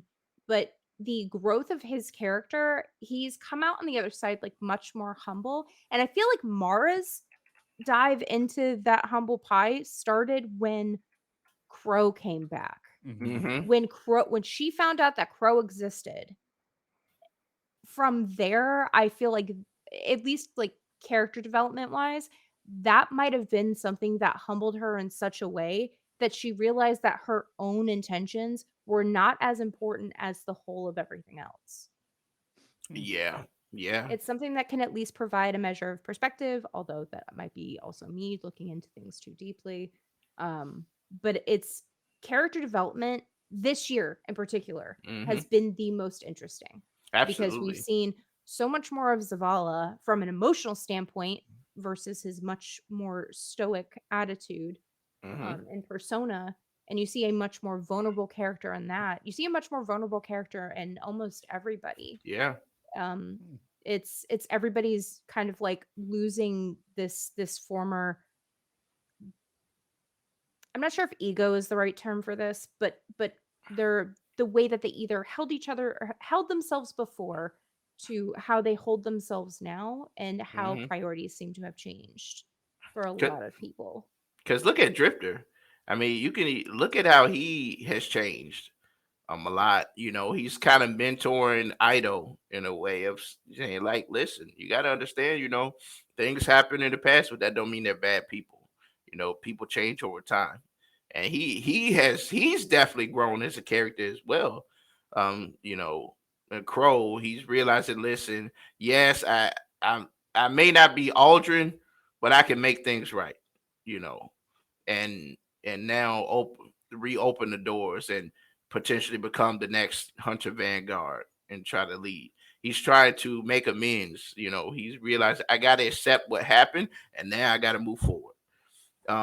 What Mara saw, she's always been the person with the plan that always, one step at a time. She was a step ahead of everybody. Now she's like, oh well, I don't have a plan this time. Like, I made mistakes, and now it's like I can't just beat myself up about it. We just have to move forward together. And she's so more now. Just I love where her character is gone, and it's same thing with Osiris. I love where his character now. He's like, I got to prove myself again. For so long I've been captured by Savathun. Now I gotta prove that yes, I'm not in. She's not under my control anymore. I'm still me. I'm this, and of course he's gone through a lot being captured. He lost Sagira, his Mhm. his ace boon coon, and now she's gone, and he's just like, all I got left is just to prove myself. If I can find Neomuna, they'll see, hey, look, I'm still me. I'm still Osiris, the scholar. But you know what's funny? It's funny that Osiris dissed kind of Brother Vance in one of the conversations. He said, "I have no love for the cult of Osiris." I was dead when he said that. I was like, "Oh, all that sacrifice Vance was doing for nothing." Mans was literally house sitting. That's the Man. best way to put it. Yep. Over glorified janitor. Mans was literally house sitting. And Osiris is like, yeah, I don't even like that dude. Right. I didn't even have to pay him. Like, he did it for He's like, free. that That's guy's not so even my real weirdo. place. That's not. All this teaches me is like, don't ever meet your heroes. Right. Don't ever meet your heroes. Like, that's all Yeah. it comes down to. Mm-hmm. They need to exist in here for you. They need to, He was so gun ho about, oh, I can't wait till the day Osiris returns. But he just came out of the Infinite Forest, buddy. Where you have been? He literally came out there. He didn't come to go see you. My favorite, somebody's like, Brother Vance, and he's like, who? Who is that? I felt yeah, so that's bad. I was that, like, wow. he comes out. He's like, yeah, that's all great. So I'm here about my husband.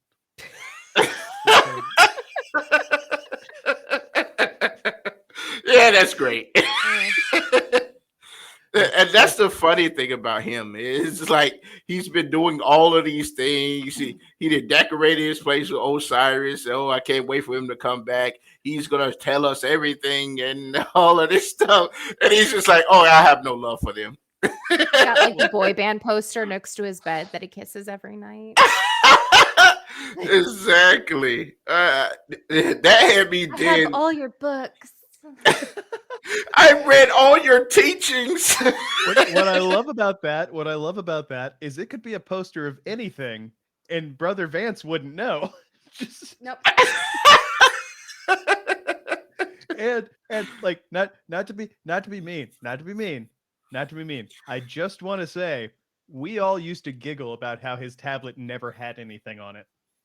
And the best we could come up with was that it was like a digital braille. That's what I was thinking. I was thinking that. I was like, oh, it's got to be some type of digitized braille. It's got to be because he never had anything Uh, on it. I was like, oh, okay. I see where it's going here. I was like, they never expressly say it because they never color in the comics because when you actually see Vance before he goes blind, and I Uh always huh. wonder if there's like if Vance is just like hanging out outside Osiris's place and he's just like, yeah, all right, look at that. Let's just like points at the sun. You stare at that, then you'll get it. And he comes That's your back like segment. later, and Vance is like just blind, just like going at it. Like there's nothing left in here. I think the only one who ever mentioned the the cult was, I think it was Sagira, was the only one that actually mentioned the cult. You remember that mission in Curse of Osiris where we had to go and kind of like restore her shell and stuff. It was like, oh yeah, there's this secret hideout the cult of Osiris had. It's like they I have bet this book. I bet she secretly organized them. I bet she's why Vance was watching the place when Osiris was in the network. She made Probably. the clubhouse. That's what I'm saying. Like, It was like, the fan okay, club. like you guys, I don't tell Osiris, but I set you up some orange slices and some high C. It's just Make it'll be his ready tea for the you. favorite kind that he It'll likes. be, You know. it'll just be ready for you. You know, I got you some coloring and some video games, and just if you want to come down here and have club time, you can now. Get your Dunkaroos, Yeah. All your I just signs. just watch the house for a little bit. We'll be back. Don't worry. Never comes back. He Never never. comes back. It is just Vance left when she comes back. Everybody else has given up, and Vance is like, "I've got this. I'm gonna be the number one." I'm like, "You hold out hope, honey." Mhm. That's so crazy, man. When he said that, when he dissed them, I was like, yo, like he just don't care about them. It's like I don't care about those guys, those those fanboys. Yeah, right. that, There's at some I, point, dude. I just at some point I really decided I loved his attitude about his own fan club. Yeah, nuts to those guys. yeah, yeah. It's like, oh, you know, yeah. I guess he really doesn't care about them. He truly doesn't care about them. He is It's over very it. much an Osiris thing to do, too. True. He's like, you're the reason why I got banned from the tower. Stop. Oh man. And you know something? You know, it's funny. It's funny because it's like, the speaker was this like, super morally traveler. Uh, he spoke for the traveler apparently, and he's always was doing so much. He's like, oh, you're supposed to protect the traveler. We're the light. Da da da da da. And if only he was here to see what happened now, he'd be like, well, my job is over. The Hab got the light. Wait, what? That's not in my I still say, and this might be the spin foiliest thing I say all night. You never see the body. You see a That's That's mask true. hitting true. the That's floor, true. and then they come back later and they're like, "Oh yeah, we found this dead guy next to the mask. That's true. That's got to be him. That's got to be." Case Because you never closed. saw his face. Yeah, We that's what never I'm saying. saw it. Yep, Like, how would they know? Did that's true. Zavala get like, or did like someone just be like, "Oh no, that's him. He's got a thing right here. That's totally him." That is true. We had never really seen him die. So it's like, is he still alive? Maybe he's in the hospital or something. And now the We- whole crime scene for us to investigate. Oh, conveniently exploded in the atmosphere. oh, too bad. Hmm. Now we can't figure that out. That's And true though. who's sending us messages now randomly? Mm, that is Oh, true. this Who this is guy that? Fenchurch. Hmm. Yeah, This who guy is this guy whose Fenchurch? niece miraculously always has a store, no matter where you go. Hmm. That's true. It's like Fenchurch. How are you always at the right place at the right time all the all the time. Like, how you manage to have a store I and just every time I guess that's his daughter, his cousin, or something like that. his Everest. adopted Yeah, sister. Like it's Niece? not quite like a father daughter thing, nah, it's not like uncle or but something they're like not. that. Well, I want to say one of them. He's a guardian, so he has no kids. Right. I think Tess is not a guardian. Mm-mm. I think he adopts her, but obviously she doesn't call him dad. Yeah. Yeah, something like that. They have a very More like a interesting. mentor. Yeah. I think Hey, he's I'd more be watch like the a shop. curious. uncle or something. I'd be curious to see if like he ever comes into play. Because Yeah. I mean, like this is a guy that gets around. Fenchurch, it's alluded that Fenchurch gets around. Mm-hmm. So I'm curious if it ever comes to a point that we actually get to see him or have more than just, secondhand information. Yeah. He's kind Doesn't of he like kind of hang out the Tex Mechanicus too? He kind of hang out with them too, don't it? If I'm not mistaken. I think we seen some Fenchurch lore recently. Was it in the dungeon or something like that? It was something like that so where we so seen him recently. he's been the one this season who, after you do the weekly stuff, it's like, oh, this message appears. It's from Fenchurch, and he's helping you get the different catalysts for the pulse rifle. I forget its name. Right. Revision Yeah. 0. Yep. Yep. Yeah, because I was like, I know I seen his he's in this season. We haven't heard him talk yet. I'm sure we will eventually. Because this guy he's been making his rounds, like you said, Iriska. He's really been making his rounds. Like he's being seen more so than ever. Uh we're gonna run into him eventually. I feel like we're gonna run into him and he's gonna be like, hey, I got a mission I need you to do, you It's know. gonna cost you 20 silver though, if you could please. I'm He gonna run sorry, some kind of activity. this currency Yeah. only has value to Wow. me, but I'm gonna need you to give me other currencies in order to I'm gonna need you to give me 25 silvers, and then I need you to go and find some more, and I need you to go find this rare item, and you better come back alive because I need that merchandise. I really so badly want him to look like the oh my gosh, I can't word this late. The guy that you buy stuff from in Resident Evil 4. It's like, what you buying? Like, I really so Oh badly want yeah, him to like be like he's got the jacket. Yeah. yeah. What are you What buying? What are you buying? I would love for them to do that. That would actually be pretty epic. He just opened his coat. All right, what do you need? I just really, What yeah, you they're buying? like, hey guardian, Come over here. Come on, I got all the ornaments right here. The merchant. I really wish I could have been there when he was describing the idea of silver, because silver seems like pretty useless to everyone else, like with glimmer around and like other like Right. precious metal applications. And I just really was like, okay, so I've got this idea, is I'm gonna buy this currency, I'm gonna create this currency. It's like money, but you can only spend it here. And then I'm sure you had someone like Tess be like, okay, but like, what if they're just like, no, I want to spend this money I have to buy the money with.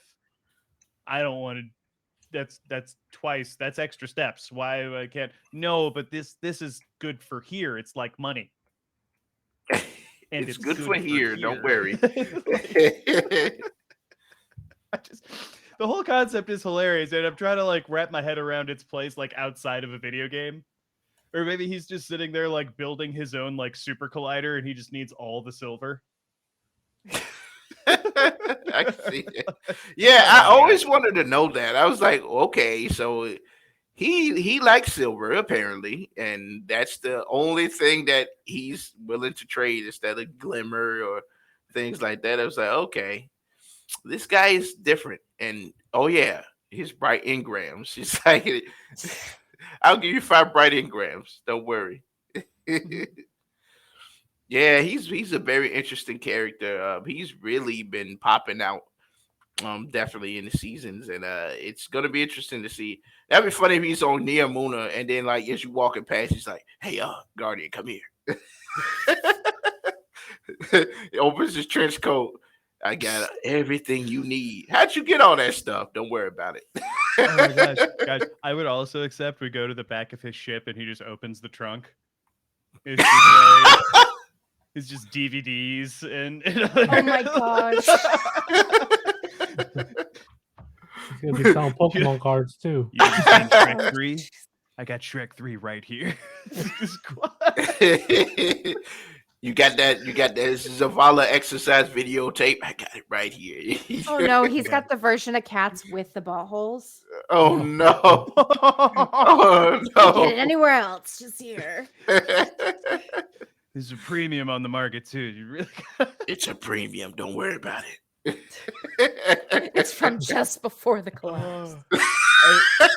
Golden Age style. If it's Golden Age, he's gonna have a bunch of VHSs. Yeah, exactly. Here's my Walkman. There you go. I've made it on magnetic tape media.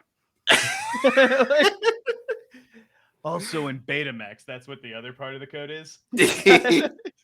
Man's bringing back 8 tracks. I'm saying he's Oh got my Betamax, God. Laserdisc. He has all the He's failed like- media. Laser disc. Tape dispenser from before the collapse. You get this for 800 silver. 800 silver. I even Not got easy Trevor. money. How did you get no. Trevor? I got Trevor.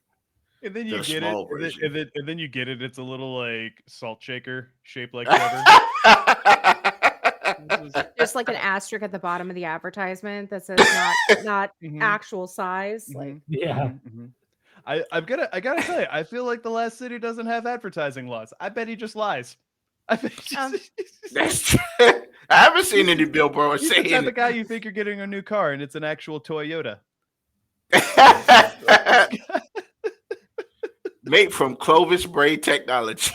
Oh, all right. That would be the best Yiddle on the market, let's be honest. oh, That would, and it's probably because he trapped someone in a Yiddle shaped exobody, but it would be the Oh. best Dude, if you're getting a used car and like Clovis is like you're you the whole time, I don't want it. They're gonna be talking crazy about you the entire time on your trip. it's gonna Oh, you literally be a again. Tesla that explodes. Oh my god. We decided to test these new model cars. We're gonna put Exos instead of test dummies. Good luck. Mm. Oh, that dude is man. crazy, Oh man. I god. swear. Oh god, is that where they put Micah at first? Yeah, In a little that's- Yiddle exo body? Was he trapped in the penguin for years? Is that were they trapped in the Mm. penguin? Forgive me. Were they trapped in the No. penguin for? Oh my god. before they were He's able to get got to out? be. He been in a penguin for years. No wonder. Man. And you know what's funny though? Literally, Clovis got this super bomb, which is the anomaly little bomb thing. That all they got to do is just make it drop and everything explodes. I'm like, are you serious? Why do you have that there? Was I alone? They made a reference to the K1 anomaly, which is not a place They you can just did. go anymore. Like you can't, I Right. don't even think you can go there in like private matches anymore. Nah, you can't. Oh. Like they So I was a literally little sad, made a I'm not gonna reference. lie. I was like, I know where that is. I'm gonna go there right now, and then I may have spent more time looking in my menus than I care to admit, not being able to find it. If I'm being honest here. I was like, the K1 anomaly is literally this super bomb that literally, if it drops, we're all dead, basically. Why don't we just use that against the, the witness at least? That'll make life so much easier. Hey, mean, that would be a stalemate. That would We're all be. dead. No one's living today. Boom. I could see that though. That would be hilarious though. It's so much lore out here, and it's so much to cover. Just like part two, what we're gonna do is we're gonna cover the hive, a lot of the hive stuff as well. With Psalms and Taylor. If you're welcome, if you want to come along, Tuesday night, we definitely Tuesday? get. hmm Um, If what you're what not what time? busy, we're gonna try to get what is it? 6 p.m. I think Yeah, Eastern. 6 p.m. my time. 6 p.m. Yeah, I hmm think I can jump in for that. That'll be good. I Hey. might have to cut out after a couple 3 hours, Oh but yeah, up hey, until do it, then, do it. plenty. I haven't seen Solve. I don't know if you guys know. Yeah, I've worked a lot with Solve. In the past, we used to be on a little thing called Lore Lab. Really? Uh, yeah, with Grace, Night Stalker, great friend of ours, and who works on Old Chicago with Smart now.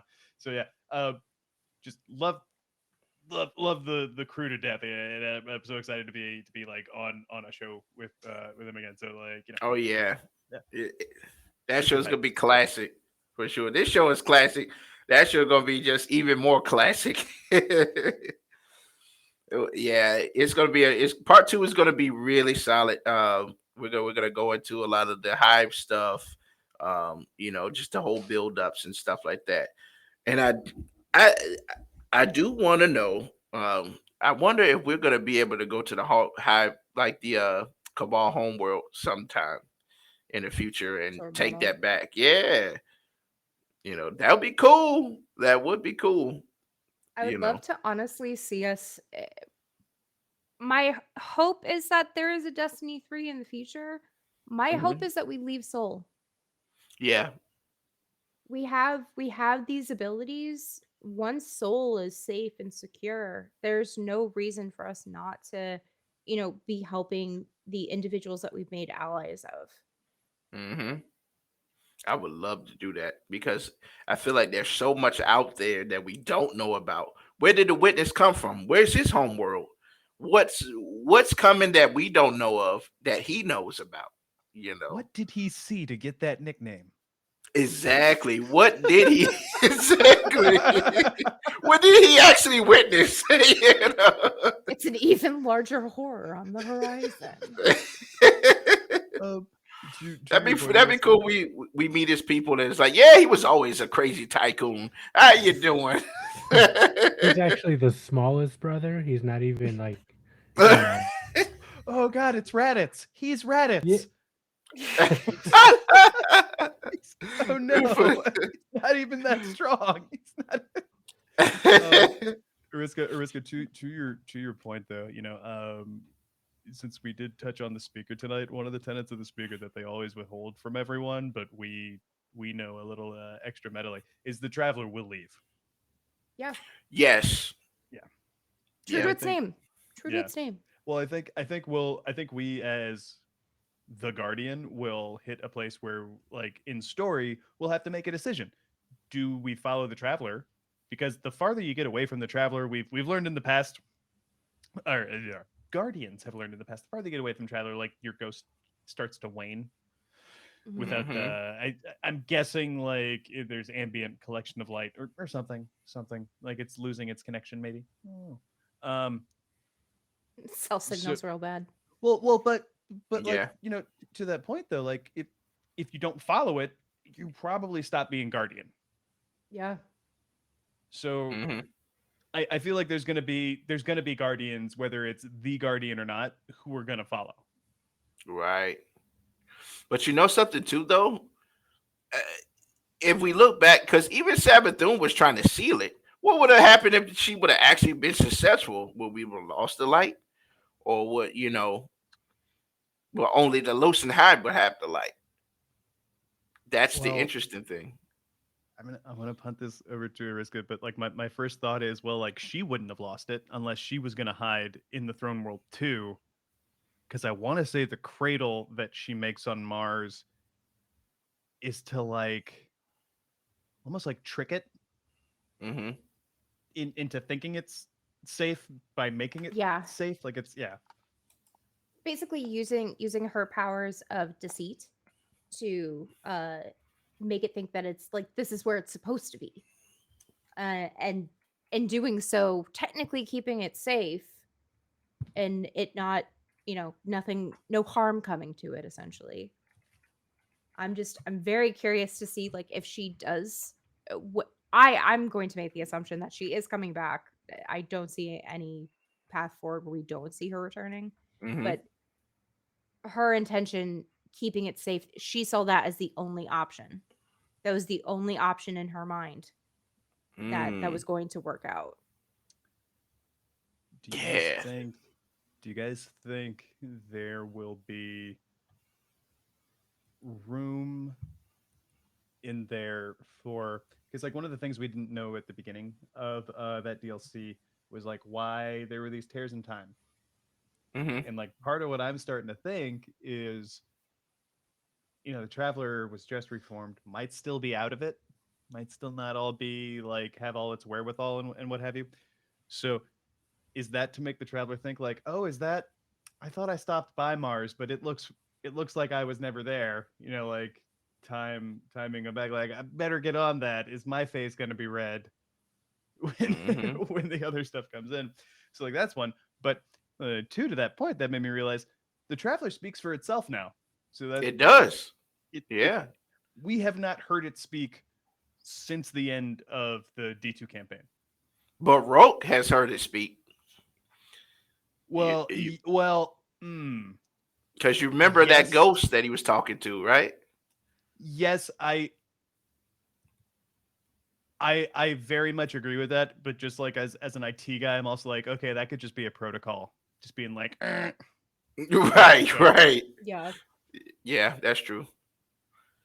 Because he was trying to grab, he was trying to take the light, right? He was trying to take the ghost for himself so he could be more powerful.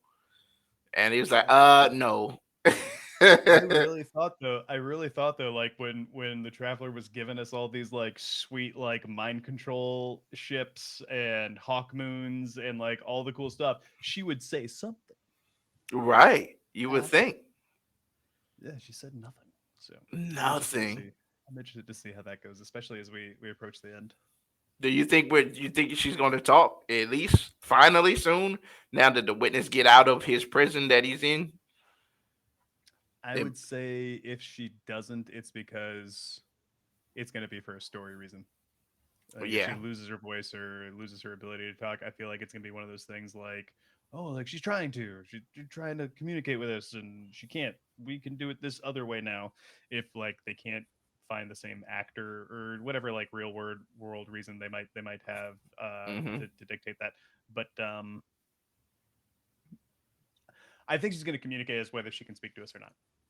In True. whenever that happens. So Because it spoke through Zavala in the future book. Could oh, the that be dark the future? same case? Yeah. Could that be the same case? You know. I'd be Wait, curious to see if she ends up using us as a conduit. that's true. Yeah. I'm just Because the imagining us darkness like use Argos as a conduit already. well, and in the dark future, Zavala stands on the Traveler and just gets supercharged, even though He he just doesn't have a turned ghost Super anymore. Saiyan. Dude, no, like I'm just imagining him because like it also says he gets all like he cleans himself up for the event too. Mm-hmm. Like he goes like he gets like he shaves his head and he gets like in like his armor again and trims his beard, maybe a little cologne. And he goes, It's a black tie event, yeah. He just goes, but yeah, the way they described the super he does, which is the shatter dive or not shatter dive. That's the hunter thing. I'm a hunter caught. Was it But the Same. Thunder though. Crash? Yeah. the The Thunder Crash. Thunder Crash. The way they describe his Thunder Crash, that is like nuclear. Yeah. Like, no more. I would love to see that. Like he just stands on the traveler. Even if I want to go see it in a dark future because I feel like that's something you're only doing once. Yeah. Did he die after that? He did die. Well, he didn't have his ghost either, but yeah, he did die.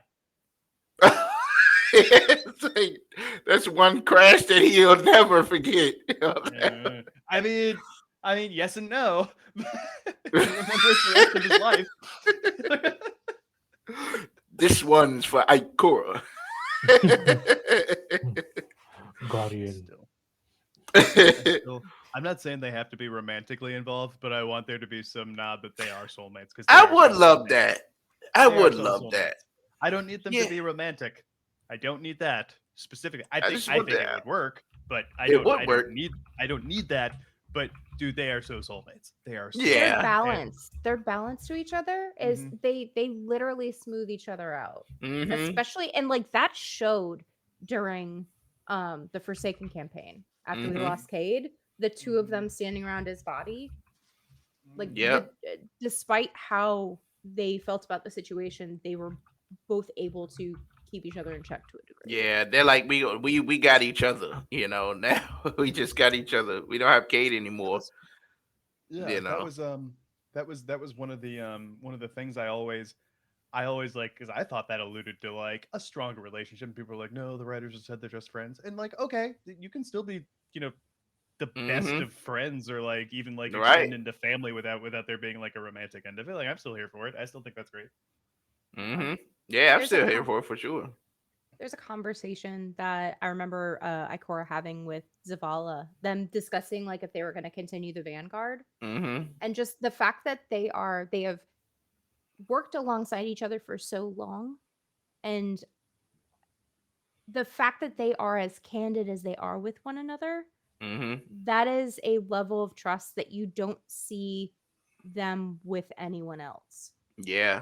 They do not open up in that form or fashion, I feel like, to anyone else. And I mean, like, Ikora has known Osiris for a really long time, and I feel like she does not open up to Osiris. Yeah, she doesn't. That level. I agree with you on that. I definitely agree with you on that. Yeah. Yeah. Now that she's post Wish Dragon. You're right. And you know what's funny? When you remember in Witch Queen, right? And where Zavala, he literally goes to Mars and just confronts Ikora. Oh and yeah. just like yo, like it was like he was hurt that she was going off without him. And she's like, he was like, this is dangerous. We're a fire team. Why didn't you tell me about this? I was like, oh man, they're having you could feel the strife between the two. I was like, oh no, this is not good. Everything. I know, like she set the tone with him, He cares about her. Those are individuals that I feel like if when something happened to the other one, the one that's left over wouldn't stick around. That would be just such a large hit to their personal self that they would have to separate themselves thereafter. Yeah. And the thing about it is, Zavala, now we know the reason why Zavala is the way he is. He lost his wife, and I think him losing Ikora would really hurt him even more. Because that's the only person I have left that knows me. I think Kaido's learning him. She's learning Zavala.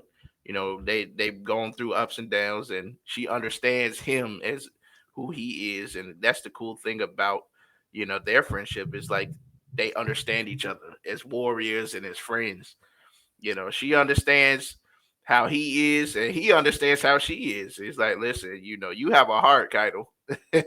You do. She's totally hitting it with that tiny man, though. I just want to put this out there. She was all about Zavala until she met his dad. And what did she do with Saladin? She took him home. Yeah, that's true. That's true. She said, "I'm taking him home with me." All I'm saying. She met Saladin and was like, "Oh yeah, no, Zavala. That's what I think. I want support him. You in your Vanguard. Hey, Saladin. Weird. I just had like the spot open up in my spaceship. Would you like to come? We could make some Iron Legions. Maybe is that too forward? Is that too forward of me to ask? I've learned. I'm gonna make you a Valis. I'm I'm gonna call you Vallis Forge. How would you like to work for me? Are you? How do you feel about? We're Put me gonna make a over your competition. benefits package. For sure. Just I really think you'll bring a lot to the team, and we'll really grow together. So Right. I've laid out. Would you like points? I've okay. We're adding points You to the like package. points. I've got a golden banana sticker system. Oh my If you would god. like to, they're in my fanny pack, but Oh God, thank you, thank you. Man, I think Oh my goodness. having fanny packs in space might be. I can't That's think of a secretly better. what Fenchurch deals in. Yeah, I can see that. Ben Church opens his fanny pack to reveal more fanny packs. It's just- This is my Vex portal fanny pack. Mhm. Let me whip out my Vex It's a fanny portal pack of holding, actually. If I if I open it all up, I can see see them that. all. Oh All right, my so I'd have goodness. to. I know what I have to go invent right now. Now you Fanny pack- gotta. the fanny pack of holding. It doesn't actually have to be bottomless, and that might actually hurt the design if it were. That would hurt their design. I'm telling you on that. That's crazy. Oh my goodness, boy. Now we Where's the do. kitty? Now we done made the super lore. Oh, look at him. So cute. That's Odin. Odin's son. But yeah, I mean, yeah, I mean, it's just so much that. But I do want to ask you guys this because the Vanguard is cracked, right? So, and we have the consensus. Do you think the new Vanguard right now is currently Zavala, Marasov, Kaido? Because look at them. We saw them all in the meeting. They're all in one room having a meeting. It's like now they're kind of a part of, the politics now. You know, Kaido's there. You had Mithrax there. You know, you had Marasov. Everybody was in that room, all discussing the next move. And it's like, okay, I guess now we're all part of the consistency. All of them are part of this now. The You know, consensus or the like I would agree with what they are is more effectively a new consensus. that's what I was thinking. Yeah, Yeah, because I don't think the They- vanguards even dealt with the city government since the factions tried to overthrow. 'em. right. Yeah. And I also like alluding to that same passage, like I would not be surprised if like the intention is not to restructure the Vanguard, but the intention is to almost restructure the politics for the last city Yeah, and putting it within the hands of like the people themselves and less of the Guardians. So the Guardians have a chance to actually move on. Does that mean? hmm Does that mean currently there's been the quietest military coup ever, and the vanguard has taken over the last city government in diplomacy? yeah. Because remember, the factions had a lot of say in the consensus in the government. And now that they're all out of the city, it's just the vanguard until we started making allies. And now it's kind of like the structure has changed because now it's like, okay, everybody else is now ally. We got the elixir that's in the city, so they're citizens of the city. The cabal, the ascendancy with Kaido, we have a diplomacy where we're allies now.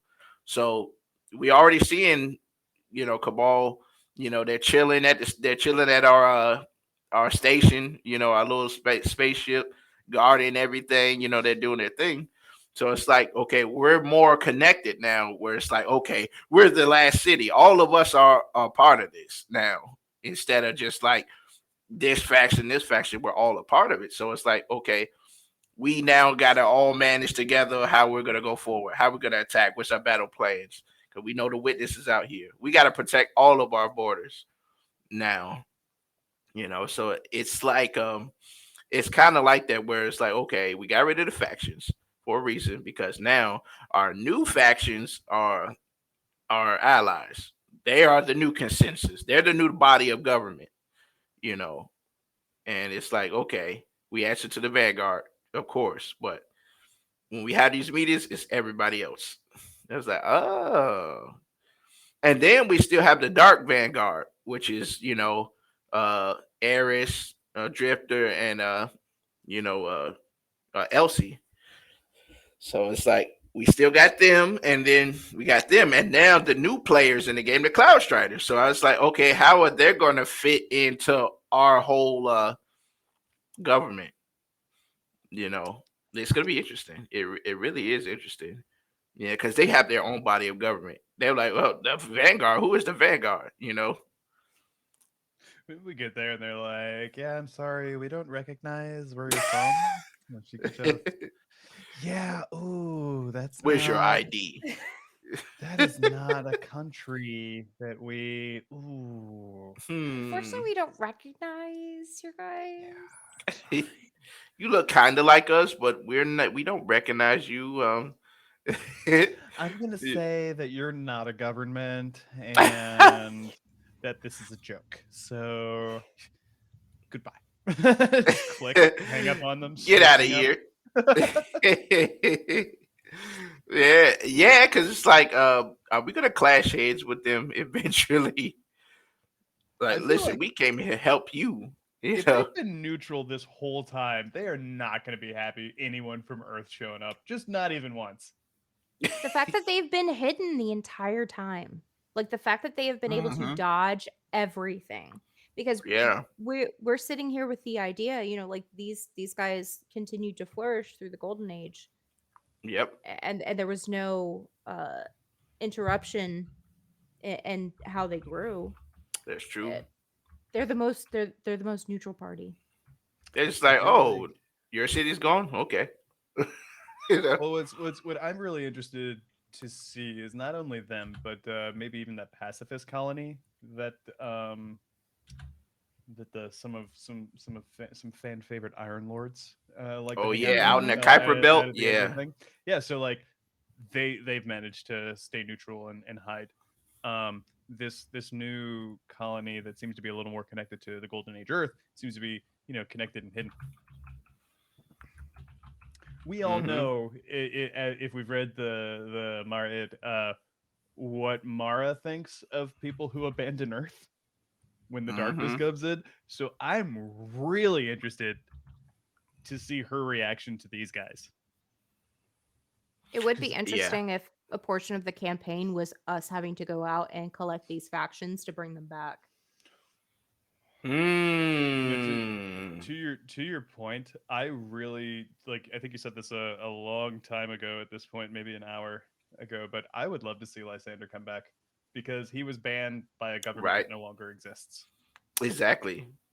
Um, like Exactly. it's a any way you slice it, this is not the same government that banned him. So, oh, sorry. Yep. Yep. So I We don't know am. where he went. Yep.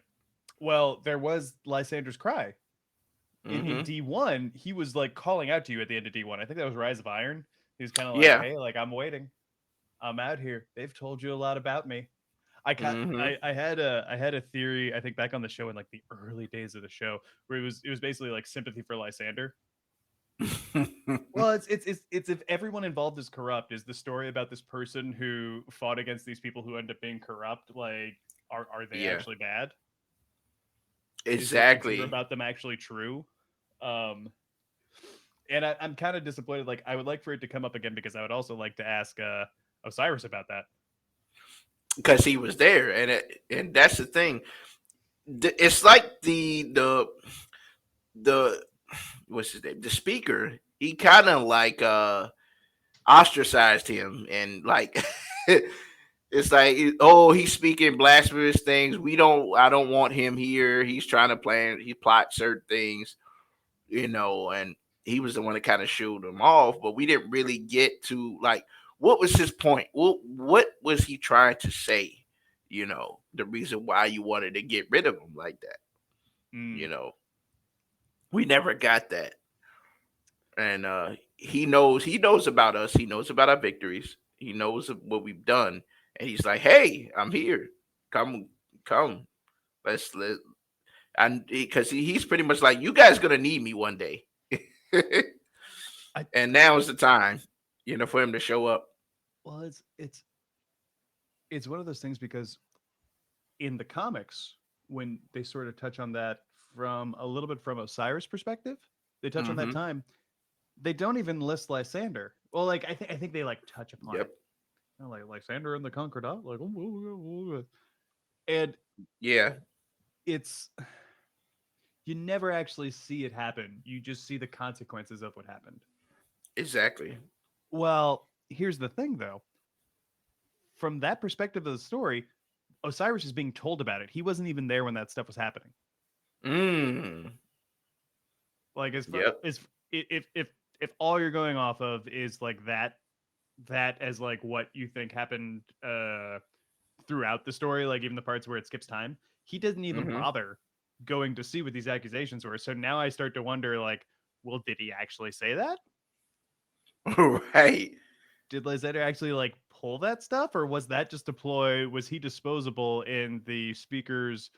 Because at that point, the speaker's trying to rein in Osiris and get him to come back and get him to like Yep. actually be like do Vanguard stuff. So like if he completely rejects that, then is that just a ploy? Is that a lie?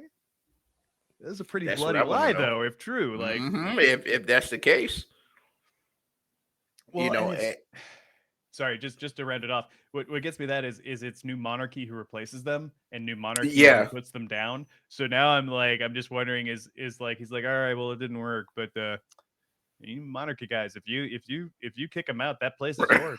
You can do Right. it. Like, They had no say in nothing. It's like, okay, go ahead, kick him out. Don't worry. You can have the spot. And that's what I'm saying. Like, now is the time that where he can start to show his face because now we have Neomuna.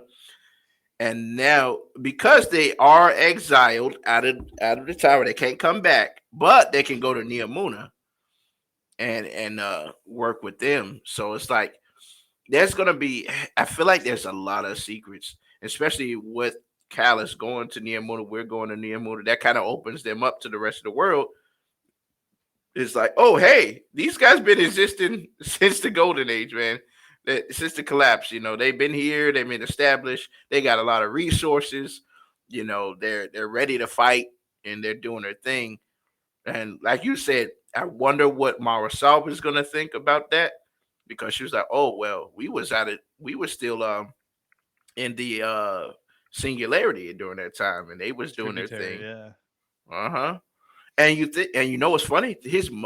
Her mother is still there, along with others, that are Mhm. still there, Mhm. and that's another thing where they come out eventually, I you think if know. anything, I think it's going to be one of those like Lord of the Rings type things. Eventually, all the Awoken are going to go back and never return. Ooh, that could be a possibility too. Their story is able to move on. They can take Mm, care of their own people now. The threat to them is over. extinguished. So Hmm. That's true. That's true. But it makes me wonder also, if it's going to be the same with the Cabal too. yeah, Back to and, Toro but Valis. then they're gonna have to go back and retake their homeworld. And the thing is, I'm sure that Kaido's going to want our help to do that. She's going to need our help to do that, defend off the hive, because we don't know how many ranks, um, you know, who's in Shiva Rav's brood, that are very dangerous. Of course, we fought the High Celebrant. We got Kelgarov, who's basically a traitor to Sabathun's brood. Um, we haven't seen any more brood queens in a while since Forsaken. They are very powerful. Um, we don't know all she has. I don't think we've even seen a war moon yet. I We've don't think never we've seen a seen War it. Moon. That's true. We've never seen that before. Uh, and the thing about Shiva Rab, she's one of the most powerful of the hive gods because she's war and she feeds off war. Anytime we start a war, it empowers her. And that's the thing about her is like, okay, if that's her ascendant, she said anywhere there's war, I guess that's her court. anywhere. So I'm guessing once we get into fight with the Legion, she could arrive and be like, "Hey, I'm here. Now I'm We have taking to over." Cold War her. Right. We have to Cold War. We have to be like, ooh, yeah. So we're not gonna fight you, but we have this list of sanctions. We're gonna have to do that. I'm not gonna allow you to trade with any of my allies.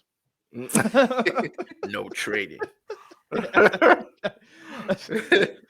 It also makes me wonder if because of that, and this is me putting on my spinfoil hat now. Um, Hey.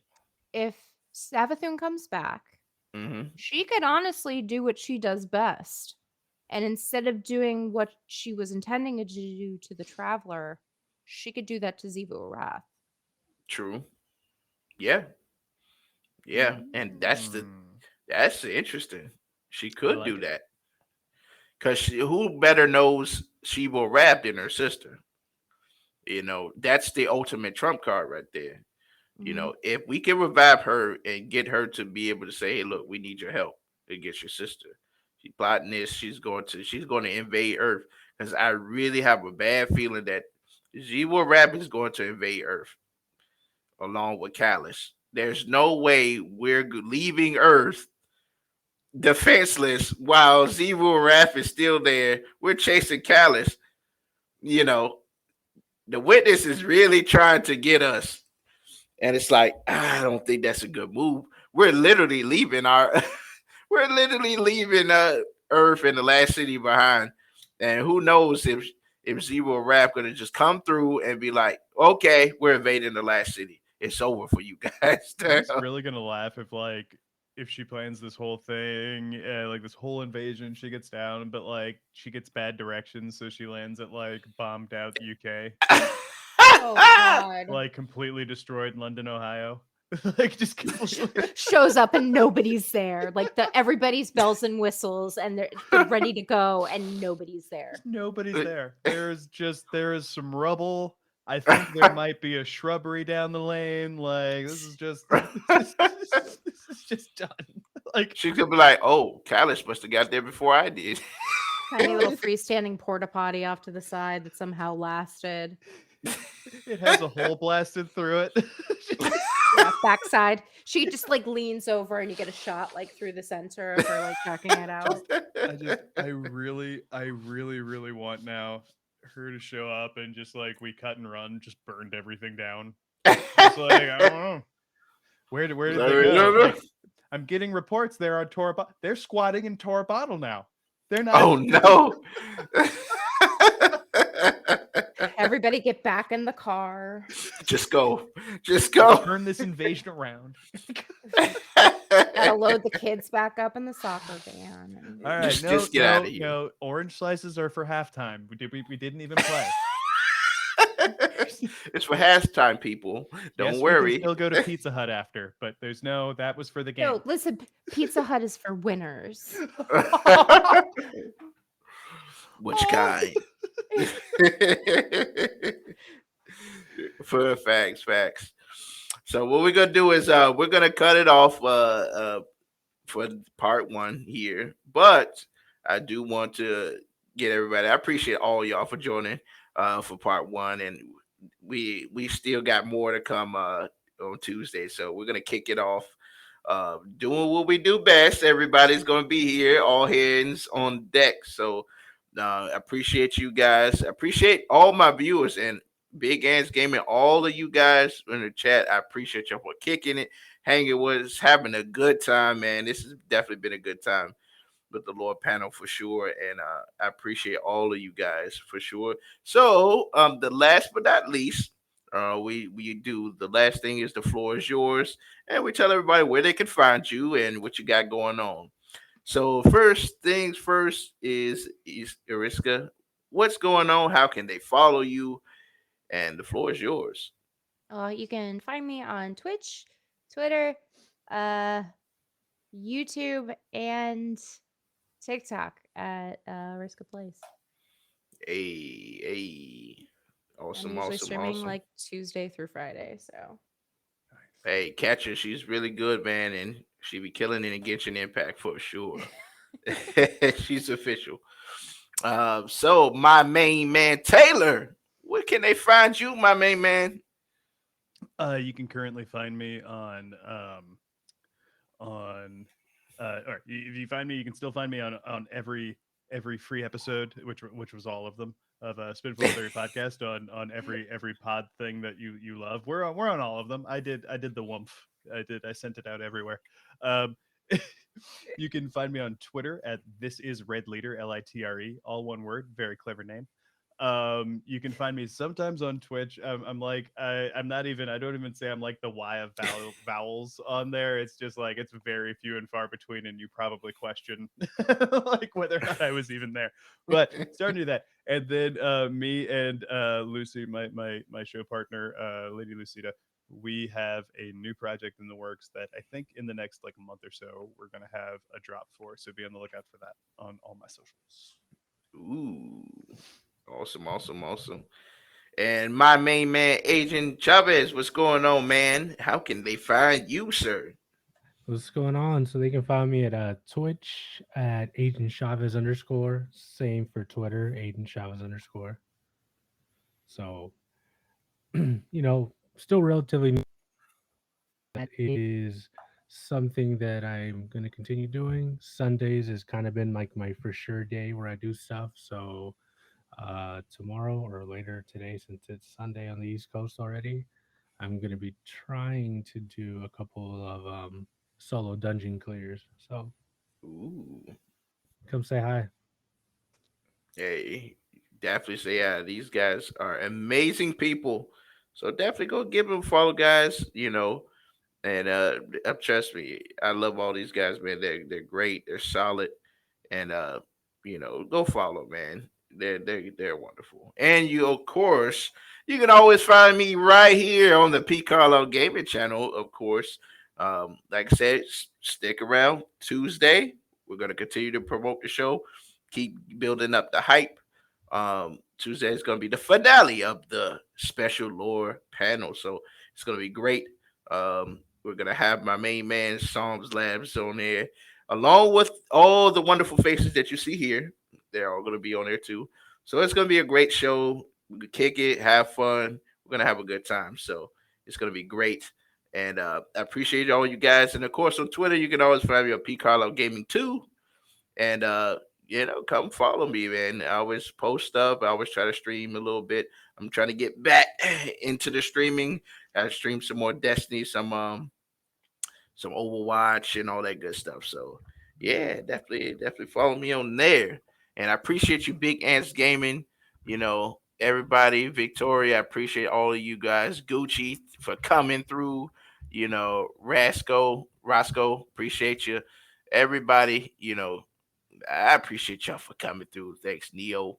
You guys gave the positive vibes, killing the chat, man. This was a great show, and this is one of the most memorable shows out of 2023 right here. So I appreciate you guys, and we gonna be back again on Tuesday. I hope everyone have a wonderful, wonderful, wonderful Saturday. Have a good time, play some Destiny, and chill, man. And we will see you again later.